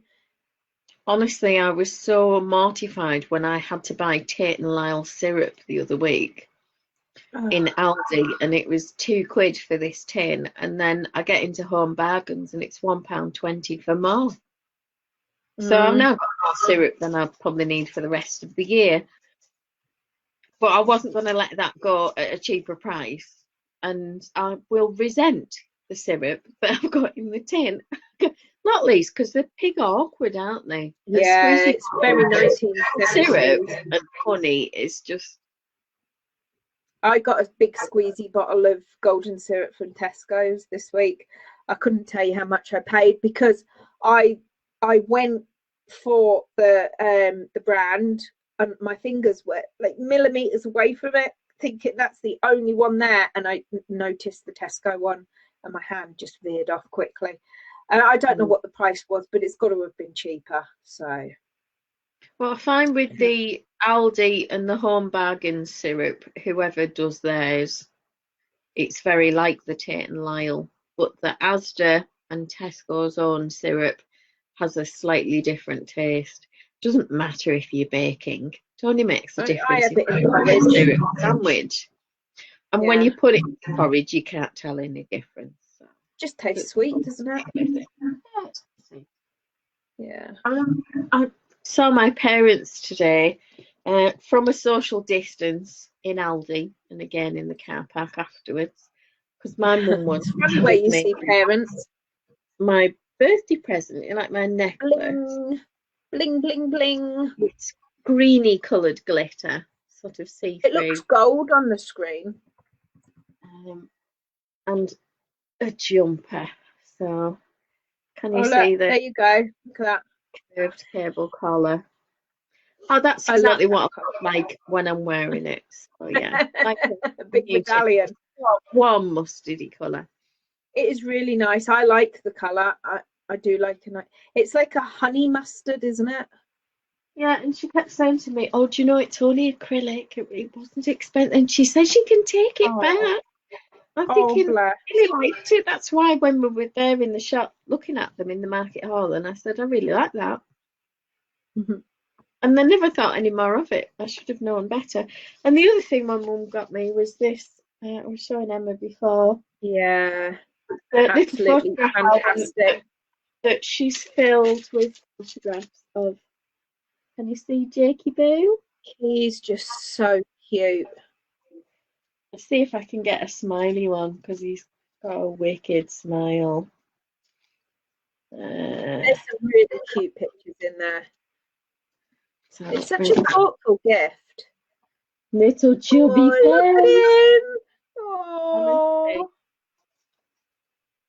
such a cutie boy. Oh, and the big grin on that one. Can you Down a bit. Down. That's it. Yay. He's definitely happy with something. What's that toy he's got? Is it like his favourite or something? It's a train, I think. Love, absolutely mad on trains. I think that's the sort of seeable ones from that. And then she got me some little ones that I think I'll just share. So Jake on his little police bike. He'd probably be about. Did he catch many criminals on there? He did. Yes. I've got a yes to your misdemeanors. Then that's He's him. Got all the lingo. Jessica. Look at those glasses. He looks like a wasp. Bless. It could be like Ant-Man or Ant-Man and the Wasp. There he is again with the waspy thing. That's my mother in the middle, and that's Jake and Jessica. Jessica on the. In the days when you were allowed to sit in the park and have a picnic. Yeah. There he is, his favourite orange t-shirt with Jessica, who rarely let go of his hand, it has to be said. She was his minder.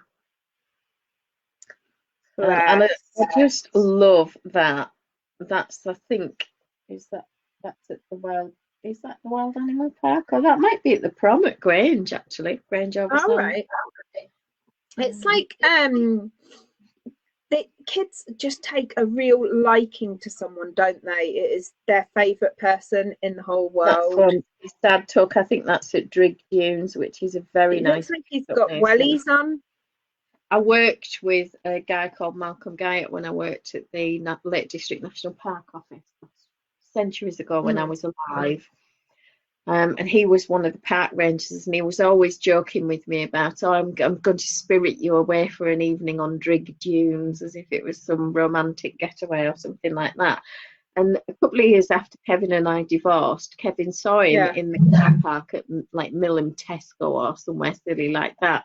And he parked next to me and he went, I know you. And Malcolm went, do you? And he said, yes. I said, yes, you knew my wife, my ex-wife. And he said, Malcolm's visibly trying to wind the window up on the car. He turned the engine over in the car and he went, no, you used to work with her. Said, you came for dinner at our house. And he went, I know who you are now. Was he really like panicked? Rabbit in headlights? Well, yeah, I'm thinking, blimey, what did I not know about him? And there's this mad-haired woman with... Who is she? Oh, I don't know. Who is she? Where did you find her? And there's a wee black puppy. That's with the day we brought Poppy home. She's just so cute. She was adorbs. She was lovely. She was the stubbornest, most awkward, pig-difficult dog I've ever had in my life. But she was funny. Some of them just take over your life, don't they? Well, she went everywhere with me. Up until she had the pups, she travelled with me all the time. And when she died, and I had to ring round all my clients, many of whom had a bed and a dish and food for her for when I visited every week. And they were as devastated as I was. I mean, by the time I'd made all these phone calls, I was in. You'd have been a mess. It was ridiculous. But it was lovely that they cared.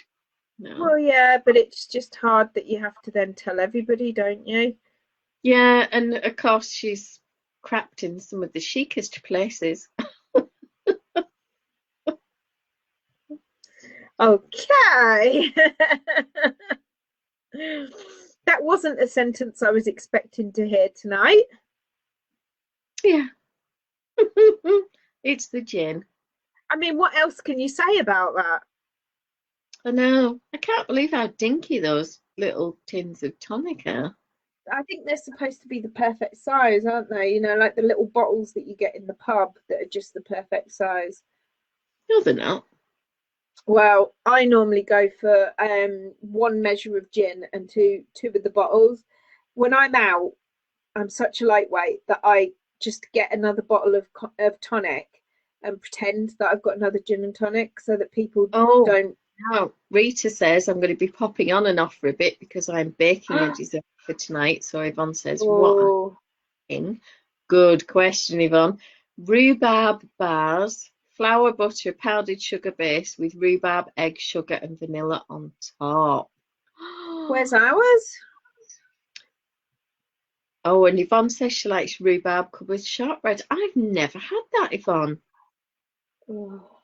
I don't think I've ever had that, and I quite like rhubarb. I love rhubarb. We used to have it grown in the back garden. We used to just pick it and get sugar and dip it in the sugar and eat it. Yeah, nice. I mean, it's difficult to get good rhubarb these days, isn't it? Unless you know somebody with an allotment that's got tons of. Yeah, it's got to be homegrown, hasn't it? Really. And I mean, I'm in Yorkshire. We're supposed to have the best rhubarb in Yorkshire, aren't we? Well, Isn't I'm it not. like the rhubarb triangle or something? Something like that. So why haven't you sent us all really nice rhubarb? I'll find some. You're supposed to, if you stand in a field of rhubarb and everything's dead quiet and you're dead still and you listen, you're supposed to be able to hear it grow. That's probably the hair in my ears or something like that. It's sort of like a crunchy note. They had it on the telly. I think it was on the BBC News or something. They actually put a microphone in and you listened to it and you could actually hear the rhubarb growing. Was it on April the 1st? No, it wasn't. No, because I am normally caught out by those because the BBC always do an April Fool's. And I got spaghetti harvest. I got caught out by they found a colony in a remote island somewhere off of the Antarctic or somewhere of penguins who can actually fly. Right. And they had video of these penguins flying and everything. And this was when I was teaching, and I went into school. And I was telling everyone about it. I was like, oh my God, you should have seen these penguins. They were amazing. They were flying. And then Jed, one of the other teachers, he went, Emma! And he threw something at me. And he went, there you go. That's the only bloody penguin you'll see flying. And it wasn't a penguin. And I'd been totally taken in by it. I did get my brother one year by just sort of off the cuff. Did you know gullible's not in the dictionary? I'm just wandering off. He spent half an hour looking for it. And then came very proudly to say, yes, it is. My brother probably would have been like, how do you spell it? I just thought it was brilliant. That was my dad's favourite saying when we were growing up. Like, if you were doing your homework, Dad, how do you spell such and such? Look it up in the dictionary. Well, I can't look it up in the dictionary because I don't know how to spell it. Well, my uncle said something and he went, oh, don't be sarcastic. And I said, well, what does that mean? Look it up in a dictionary. So we get home and we get the dictionary out. And it then says another word, which I then looked at that word thinking, that'll have a definition. And that referred you back to sarcastic. So nothing actually explained what sarcasm was. And they all just sat there and looked at me and said, well, come on, what is it? Tell me what it is. Well, when you say something, but you don't really mean what you say. I'm thinking, well, isn't that just a lie? Why is that? What's the difference? Yeah, so apparently I'm awkward. Yeah. I just want to answer to my question. Or did it send you to facetious? I think it sent me to facetious, and then that sent me to. I think there was about 6 or 7 different options, but they all led back to sarcastic. you sure you weren't looking in a thesaurus, not a dictionary? It could have been, but nothing actually explained the word. I don't know that we had a thesaurus in those days. Oh, we're not posh. No. No, I mean, we only had a Bible for ganglions. Oh, yeah. We had everyone else is going, what? We had the Good News Bibles, you know, the children's ones, the yellow ones. Oh yeah. Pictures in.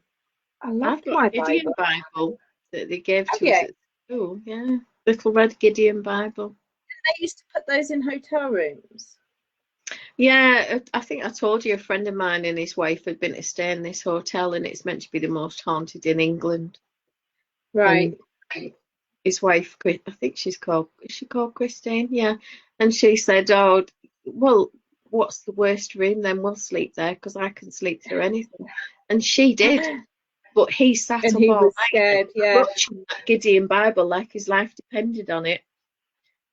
And he said he was terrified, and he didn't see anything. He said it was a sensed presence. So I'm guessing that's electromagnetic interference or something like that that's going on more than anything else. Yeah, Phil's best mate Bert, his mum owns a hotel. It's a really, really, really old, you know, like a 12th century coach inn or something like that.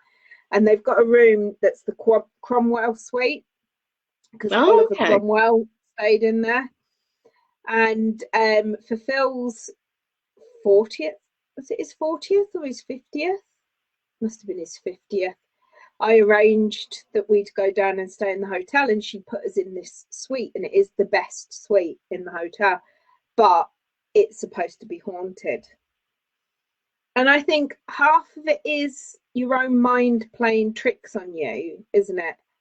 And then the other half of it is, like you say, that there's like a feeling in the room, like a static, or do you know, like when you walk into a room and you can tell the telly's on even if the sound's off, there's like an electric buzz or something, isn't there? Yeah. And I'm not sure what that is, but it could just be as simple as, I don't know, the fuse box is underneath or something. Yeah. And I think well, I think you're just sensing something, and then your mind is playing tricks on you, maybe. Possibly. I don't know. I did see a rather rude meme earlier today. It was a drawing of a ghost, sort of a la Scooby-Doo, but with a bit of a bowl underneath the curtain.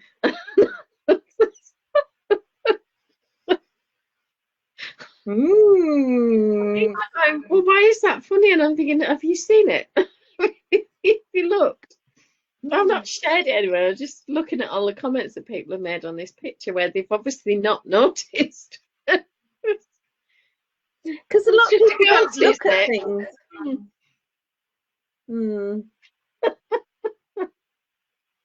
I think we've both given up on the knitting for today, haven't we? Well, yeah, because I need to count, and I'll just end up with ribbing, and yeah, it's not good. Fascinating. I love it. There was a picture going around of him knitting.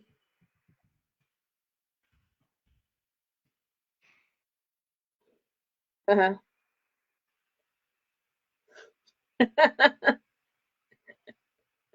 yeah, I like that one. I don't even know who he is. Oh, Loraine. What? Oh, look, somebody doing proper knitting.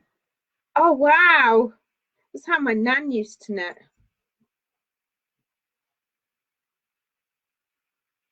Oh, there's a bit more there. That looked like Bill Shatner, was it? It looks like he's got balls of wool, but they're not balls of wool. Be tribbles. Who? Tribbles. What are tribbles? You've never seen the episode The Trouble with Tribbles? I haven't really seen any of the original Star Trek. Oh my God, I've There's just these admitted little that now. cute furry creatures that Aren't Henry. actually cute.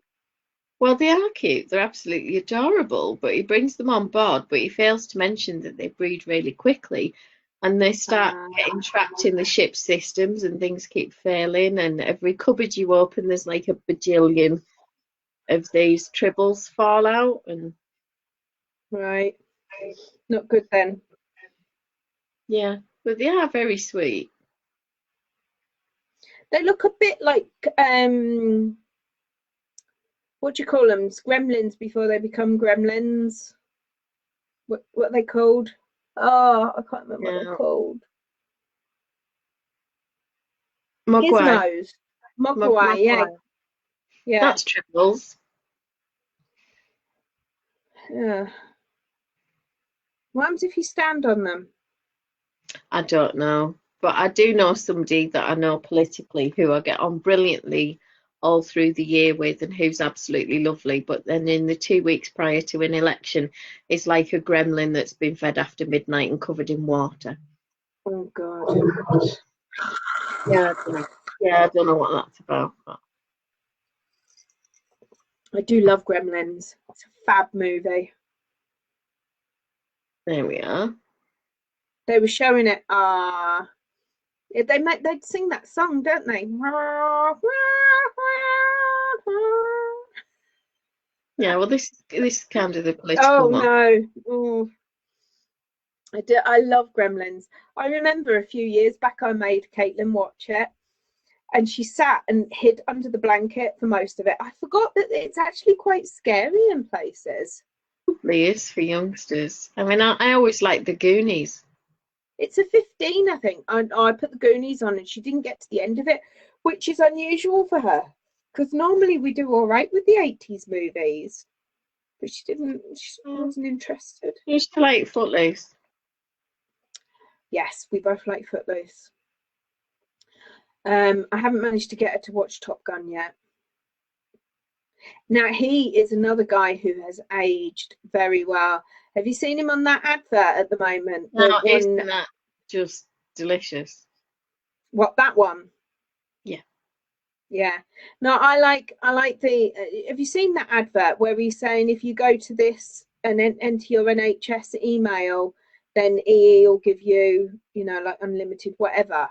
And he's got all the grey in his hair, and I just think he looks lovely.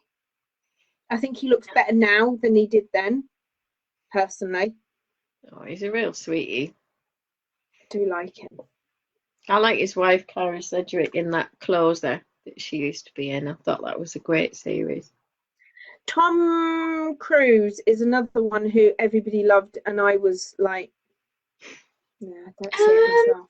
I liked him, but I sound awful now because Mike's only about 5'7", 5'8" on a good day in heels. Yeah, he's a bit short. It's not just that, it's the fact that he can't even own it, and Deck, they're short, and Deck is the shortest, and he just owns it, and they take the mickey out of each other. Look at all the women that used to flock after somebody like Dudley Moore, who was about that tall. I mean, I love Dudley Moore. Absolutely gorgeous in Tootsie. But Tom Cruise, he gets in a strop if anybody mentions his height. It's just own it, man. Well, yeah, just grow up. I mean, it must have really backed him off when they brought Henry Cavill on set, and he was to look to him like that. Yeah, no, he's big. I bet any of their scenes where they were close together, Henry Cavill was in a trench. In which movie are we talking about now? Oh, the Mission Impossible one where he's got that dreadful moustache. It looks like a wild creature on his face. It's Mission Impossible something. If Yvonne might know. I don't really like the Mission Impossible movies. Yvonne says that they say triples are born pregnant. So there you are. Oh. Wow. That's some feat, isn't it? Yeah, it's quite clever. Oh, she's put away the knitting after opening up the second Guinness. Good plan. That's why my knitting's gone down, because I'm on the second gin and it's never a good idea. It's Cheers, just not. I haven't got ice or a slice. I've just got gin and tonic. I just quickly get grabbed lemon or lime and relied on a slosh of lemon juice from the fridge. My my Indian tonic water actually has lemon in it. It says "Look with lemon." Oh, okay, that's good. And you can get the lime one as well. I actually like the lime one, but I was in a hurry and I just grabbed something. I wanted the low calorie one, the slim line. So have you written the pattern for the snuggly baby blankety mabob?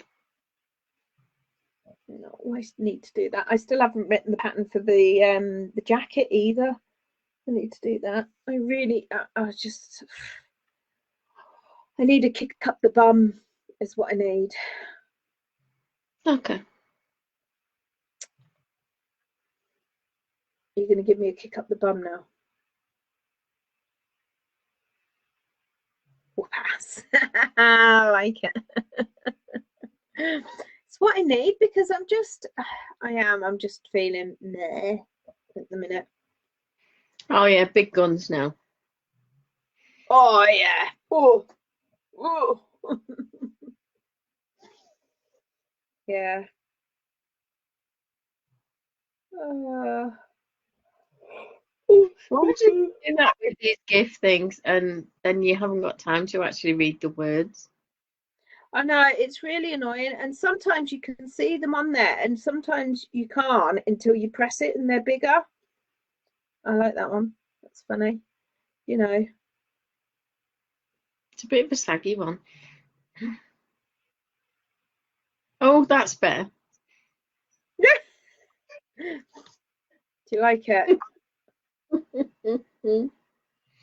Much more fun. Oh, so yeah. Rita, that's a good description. Rhubarb desserts are quite popular where I grew up, but not as much here. If I find it in the grocery stores, then I usually get some once a year if I'm feeling nostalgic. I love rhubarb. I like rhubarb. Yeah, I get where you're coming from. Yvonne says pattern writing's too exhausting at the moment, and I absolutely get that. I mean, I had to seriously grab myself by the throat and just say, right, get this pattern done. I mean, I haven't even got the effort had to diary it and set myself an alarm on my phone and my Fitbit and on the screen and switch the telly off and tell the dogs to go off to the bed. Have a stern word with yourself. Take a massive mug of tea and then just sit down and do it. And once I'd done the charts, which it took me a while, but it was fine, I was like, yeah, okay, I can do this now. Why'd I been procrastinating when that's what I should have just done at the start? I think my problem is I don't even have the strength or the energy to knit at the moment. I am finding myself sitting and staring at the TV, which is unlike me. I don't sit and stare at the TV. The TV's on in the background and my hands are busy and I'm doing other things. I'm sitting and staring at the telly. I'm just tired. I'm just tired. And I think because, I don't know, there's just no plan, is there? Well, there will be on Sunday. Yeah. Sort of. But I'm not convinced that now's the time for a plan. Does that make any sense? Not convinced. I don't think this is the right time for any of it, but there you go. The press want a plan. I'm not sure anybody else does. I think if he turns round and he says, right, I want you to stay home for now, but in the future, this is what we're going to do. We're going to do this, then we'll be allowed to do this, then we'll be allowed to do this. My worry is that everybody will just hear that you'll be able to do this and they'll all start going out and doing it too early. Yeah, exactly that. And the thing with a lot of employers is that they've not had much choice but to say, well, yes, you can work from home. But there are some deeply untrusting people who don't like anybody working from home because they seem to have this idea that you're not actually going to work as hard. And the reality is, I do more in a day at home because I'm not having to spend 3 hours in the car. Yeah. And I can put the laundry on and I can get other jobs and the dishwasher's on. I'm not then worried or stressed about that happening. I get up early and do all of that. And I could do 2 or 3 hours of pattern writing or a report or website build, whatever it is, before anybody else is up and even going to work. And I think as long as I'm productive throughout the day, it shouldn't matter when I'm productive. This was always my argument when I was teaching. When we had our planning time, we had to go into school to do it, but there was nowhere for us to go. We weren't allowed to go in the staff room. We had a PPA room that was always taken off of us for meetings, and there was nowhere to work. And wherever you did find somewhere to work, you were always being disturbed, yet they wouldn't let you do it at home. Whereas other schools, I knew someone who was a head teacher, and she used to, instead of giving somebody a half a day every week, she would give you a full day once a fortnight, and you could just stay at home for that full day. And you're professional, you're an adult, you know what work you need to do. As a teacher, if I didn't do my planning and I didn't do my marking, the only person really who was going to suffer was me, because I would be walking into a classroom completely unprepared and those kids would have my life. Yeah, so there was absolutely no point in not doing it. There was no point whatsoever. If I didn't turn up with a plan, my life was going to be hell. So I would do my planning. So why not make my life easier by letting me work from home to do it, where I wasn't getting disturbed all the time? I know. Yvonne's saying she knits and crochets a lot, but at the moment it's mostly mindless things because she can't focus and her brain's got too much kind of spaghetti going on. She says that she did the adjustments to the Dark Princess skirt, but feels like her brain's just too busy, and she has 2 or 3 others to do, but it's just getting focused on it. And I've just replied and said, just be kind to yourself, because there isn't any rush. I mean, if anybody wants to be held accountable and have someone say, have you done that, have you done that, have you done that, I'll happily do it. But I would hate for anybody to feel pressured at the moment when there's so much else going on, and we're kind of in the process of being institutionalized. I'm already at home and not really noticing the difference, but there are a lot of other people who've made massive changes, and it is hard. I feel like I have flashes where I'm very productive and I get loads done, and then I'll go for days where I can barely get myself out of bed at the minute. And I said it at the beginning, and it is coming a bit true. I am actually genuinely worried that I'll come out of this with a touch of agoraphobia, because I already don't want to go out there. And well, as long as you don't come out with kleptomania, it's fine. Well, yeah, it's fine. I don't want kleptomania, but I do worry about. And Phil says to me, "Oh, stop worrying because you don't know, and they haven't said anything yet, and you're just worrying needlessly." And I'm doing exactly what I told my stepdaughter not to do. Stop worrying about the what ifs. But I feel. See, I was like that the other week, and I've given that up because there's so much I cannot change. I can't. And I'm just not prepared to sweat it. Now, Yvonne makes a really good point here. She says she read somewhere that it's normal because the current situation is putting us under stress.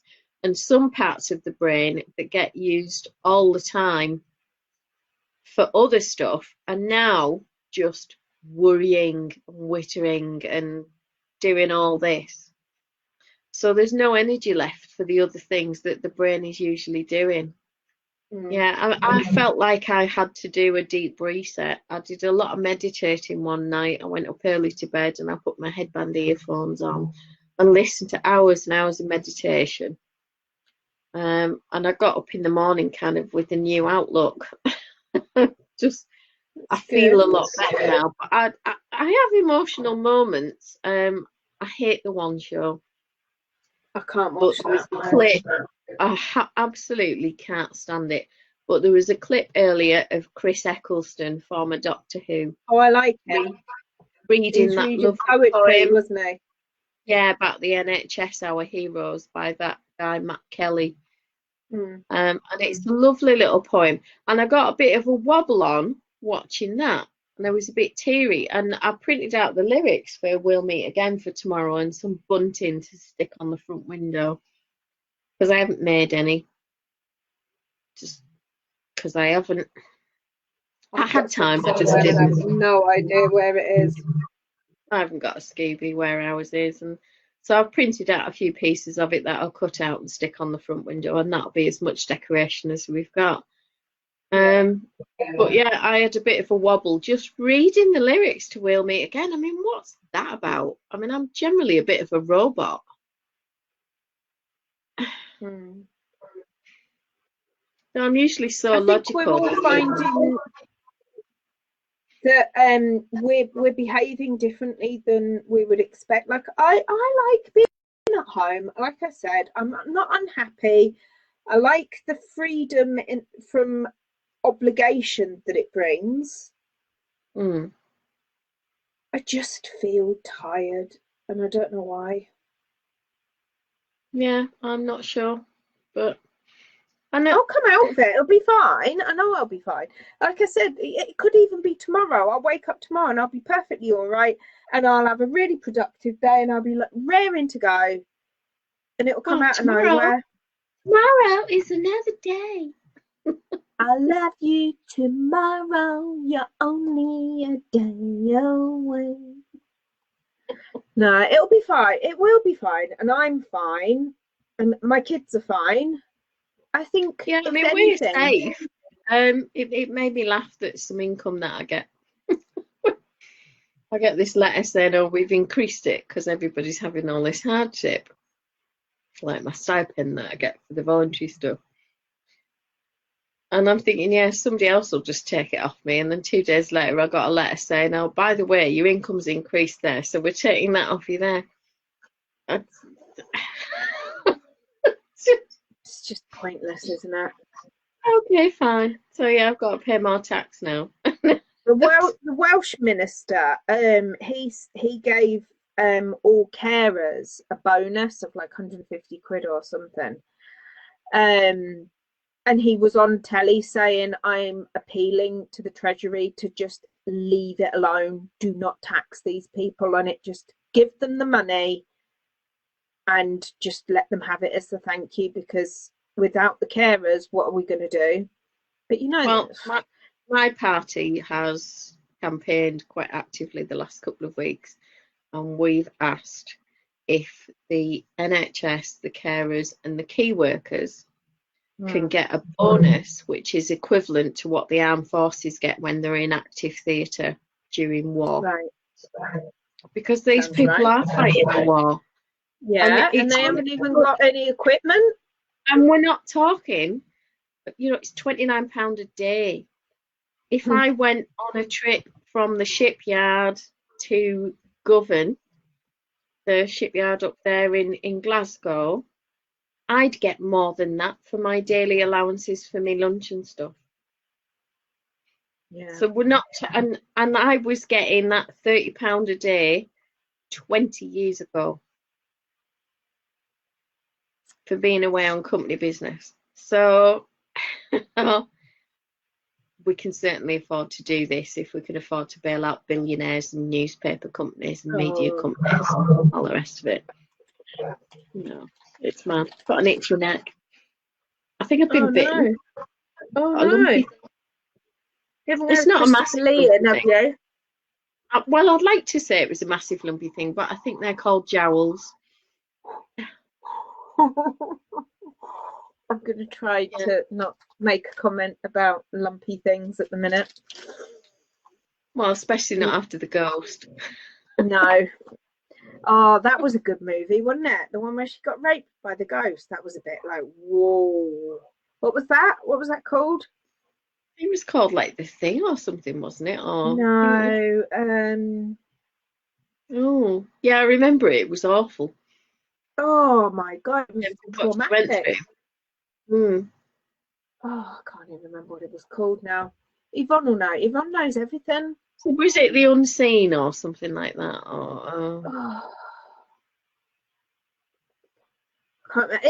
It was one. I'm sure it was one word, like poltergeist, but obviously it wasn't because that was a whole different movie. it might have been. I can't remember what it was called now. She was black and blue, wasn't she? Yeah. Yeah. Are you Google fan? I am.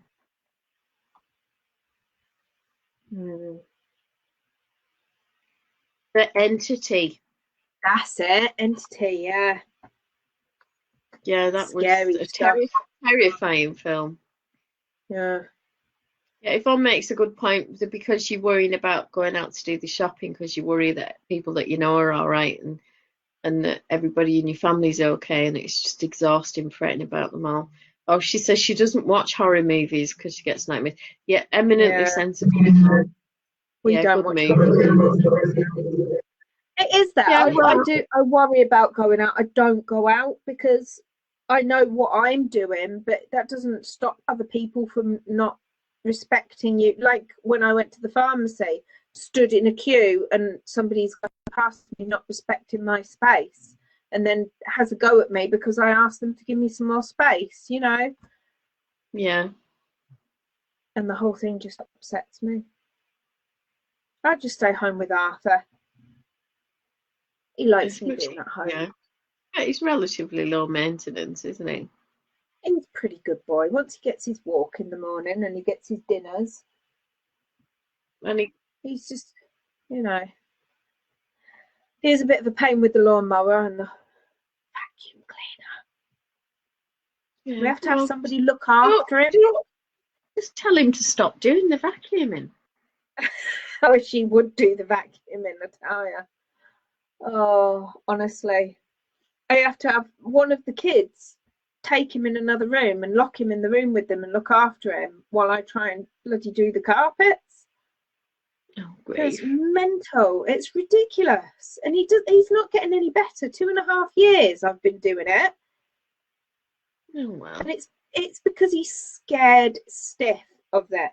It makes a big scary noise and he thinks the best thing to do is to bark at it. Well, obviously. Well, yeah.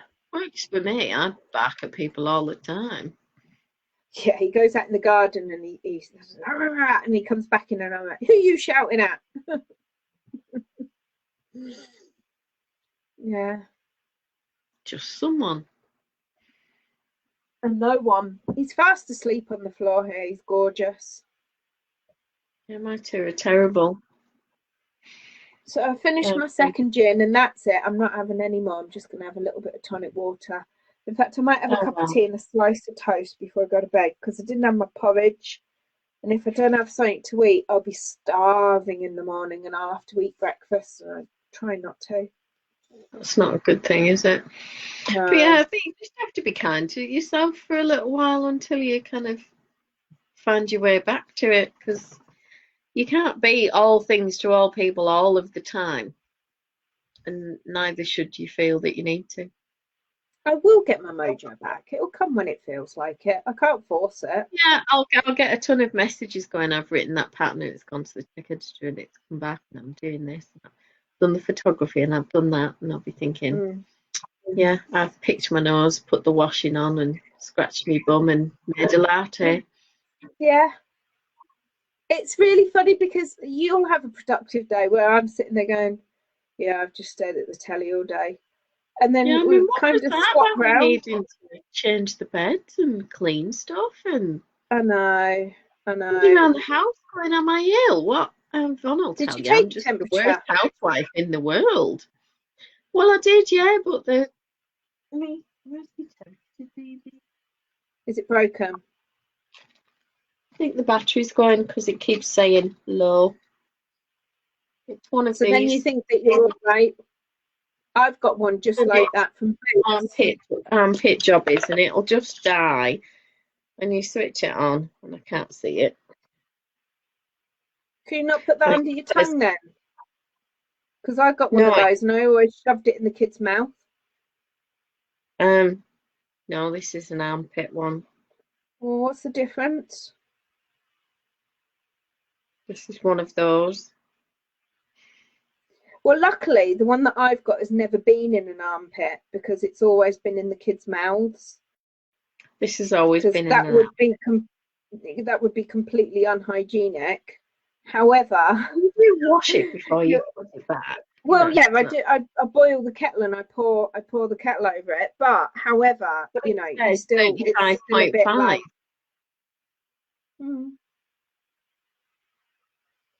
Well, that's a bit low, isn't it? Shouldn't you be 36? Well, exactly. And I'm sat here boiled in oil. What kind? Corn? Sunflower? Avocado. Posh. Well, just particular.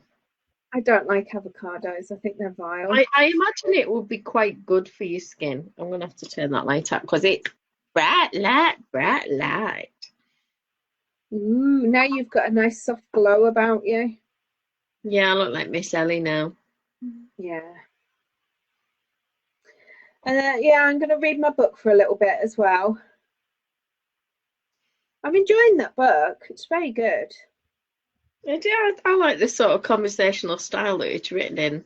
And you listened to the audio, didn't you? Yes.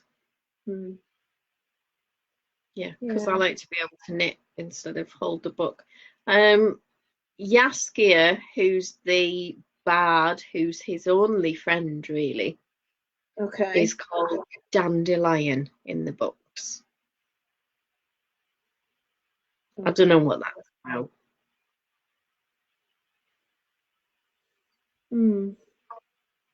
I haven't got that far yet.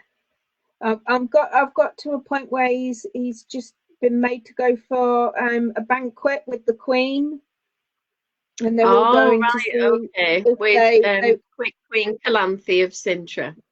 Yeah, and all the people are there because they want to marry the princess, and that guy's just turned up and he said, well, actually, she's promised to me. So yeah, that's just where I've got to at the minute. The Law of Surprise. That's the one. Yes. Yeah, it's really good. Yeah, so I should be getting the other ones tomorrow. I assume I'll still get them, even though it's bank holiday, because it's Amazon and they just deliver whenever they feel like it, don't they? They do seem to. Yeah. I mean, to be honest, I put in the order yesterday and it said that they'd come tomorrow and they have been dispatched. And I thought, it's quite quick. I thought they weren't really sending anything at the minute. You know, they were prioritising. They've been helping the NHS with deliveries, but I don't know that they are now that the army have been drafted in. Oh, did you hear on the news that that shipment of PPE that came from Turkey, the one that was delayed and delayed and delayed, and they didn't know anything about, and then eventually we got it, and now it's not even up to UK standards. And we only got half of what we paid for. We got half of what we paid for, and we can't even use that half. I mean, honestly, you couldn't write it, could you? Yeah, I think Piss Up and Brewery leaps to mind. Yeah. There's a book. When I was looking for the Witcher books, there was a book that flashed up on Amazon, and I've put it in my basket. It's not actually released until the end of the month. This guy wrote this book about. Do you remember when they did the operation, whatever it was called, where they did a test to see how everything would cope if there was a pandemic, and then the government just completely disregarded everything that came out? Yeah. Well, the guy took that report and wrote a book based on it, and he couldn't get it published. All the publishers said, no, it's not believable. That would never happen, blah, blah, blah. And nobody would publish it. And strangely enough, he's got a publisher now. Yeah, isn't that funny? Yeah. And that was written, you know, like 10 years ago or something. Terrifying, isn't it? Mm. The incompetence of it all. Got an itchy head. Got nits. Oh, possibly. Do you care? No. No, me neither. Look, my hair looks really blonde, doesn't it? It does look really blonde, and they look like natural highlights. It's just grey. Definitely going to have to work with it from now on instead of against it, I think, aren't I? Well, I mean, I looked at mine today. I'd washed it this morning, and in proper light, it does look lighter as opposed to now, where it looks like Morticia black. It does look really black. I can see much more of the grey now in it, but then, and someone else will see it, and they can't see the grey, and I think I know it's there. But because it's multi-tonal hair and it's got all these different colours running through it, I think it's harder for someone else to see. I'm probably a lot more aware of it. So I don't really worry about it. And when I cut Mike's hair, he always says, I'll cut the grey out. And I've got to the stage where if I did that, he'd have no hair left. I like it. He gets really stressed with me about all this grey hair that's on the floor. And I think, well, it's come off your head. Well, you said it. You said cut it out. I'm only doing what I told. I'm not so worried about the roots, actually. I think that looks fine. What I don't like is these ends, because they've got a funny colour now. Where I'd normally have had those toned. They've just gone like really gingery, haven't they? I quite like it. No, I don't. I just think it just looks weird. It's too different. You could do with an ash toner. Yeah, but that's like what I would normally have. Light ash brown toner, semi-permanent box dye. Last Thursday of every month, I would go in, dark on the roots and a ash blonde toner on the ends. And then I think the dark on the roots is maybe a shade too dark. Yeah, I mean, even the brown that's still there is a lot lighter brown than the brown that I was getting put on. Well, tell her that she should never go any darker than your eyebrows to match it to that in future. Because otherwise it's just too heavy. I found that to my own cost. I can't go any darker than my eyebrows. And I mean, I've got black eyelashes, but quite dark eyebrows. But I do have to be careful. There's that V-neck top that I wear, the burgundy one. And even that's a touch dark for me because it always throws off the contrast on the camera. Yeah. Hopefully my new camera will arrive on Saturday or perhaps Monday. And maybe that might be better. Yeah. I feel a bit sort of grey and ghosty in this one. Ooh. Well, we were talking about ghosts. Yeah, it did make me laugh, that post I put in the group the other week about how if you were feeling lonely and worried about being on your own, put on a horror because you wouldn't feel like you were alone anymore. And it's kind of sad, not what I would do, isn't it? It's not quite the company you want, though. Yeah. No, not a good idea. We're after 9 o'clock, missus. We're after your bed. Way after my bed. Yeah. Can you see the bloodshot eyes?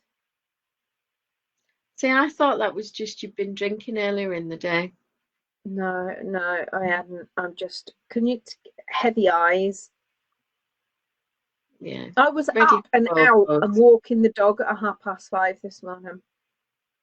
Do you know what time I woke up? 10 to 5. 10 to 6. 10 to 5. That's even earlier than me. I did lie in bed for another half hour thinking, go back to sleep, you muppet. But I couldn't, so I had to get up. Yeah. And even the dogs were like, you know, it's, have your coffee and shut up. Keep the noise down, love. Yeah. Don't be putting that kettle on again. It's a bit loud. As soon as I put the pan on for their breakfast, it was, oh, hello. Oh, no, but that's different. Are you here? Yeah. Food. I'm just putting slippies on. Right, I'll go so read for 10 say minutes goodnight. then. Are we going to be back Saturday? Yeah, should we do Saturday? Because I don't know, are you having a street party? I think we might be going out and having a gin, but I don't know what time. Well, I'll probably sit out in the afternoon if it's sunny and warm enough for an afternoon tea. Aye. But I'll be on my Todd, so I'm not going to be out partying in the street on my own in the garden. I think I'd rather be indoors and knit. Yeah. Be fine. Anyway, so we'll catch up with you all Saturday. Sounds good to me. See you then. Bye for now. Toodles. Toodles. Bye. Bye.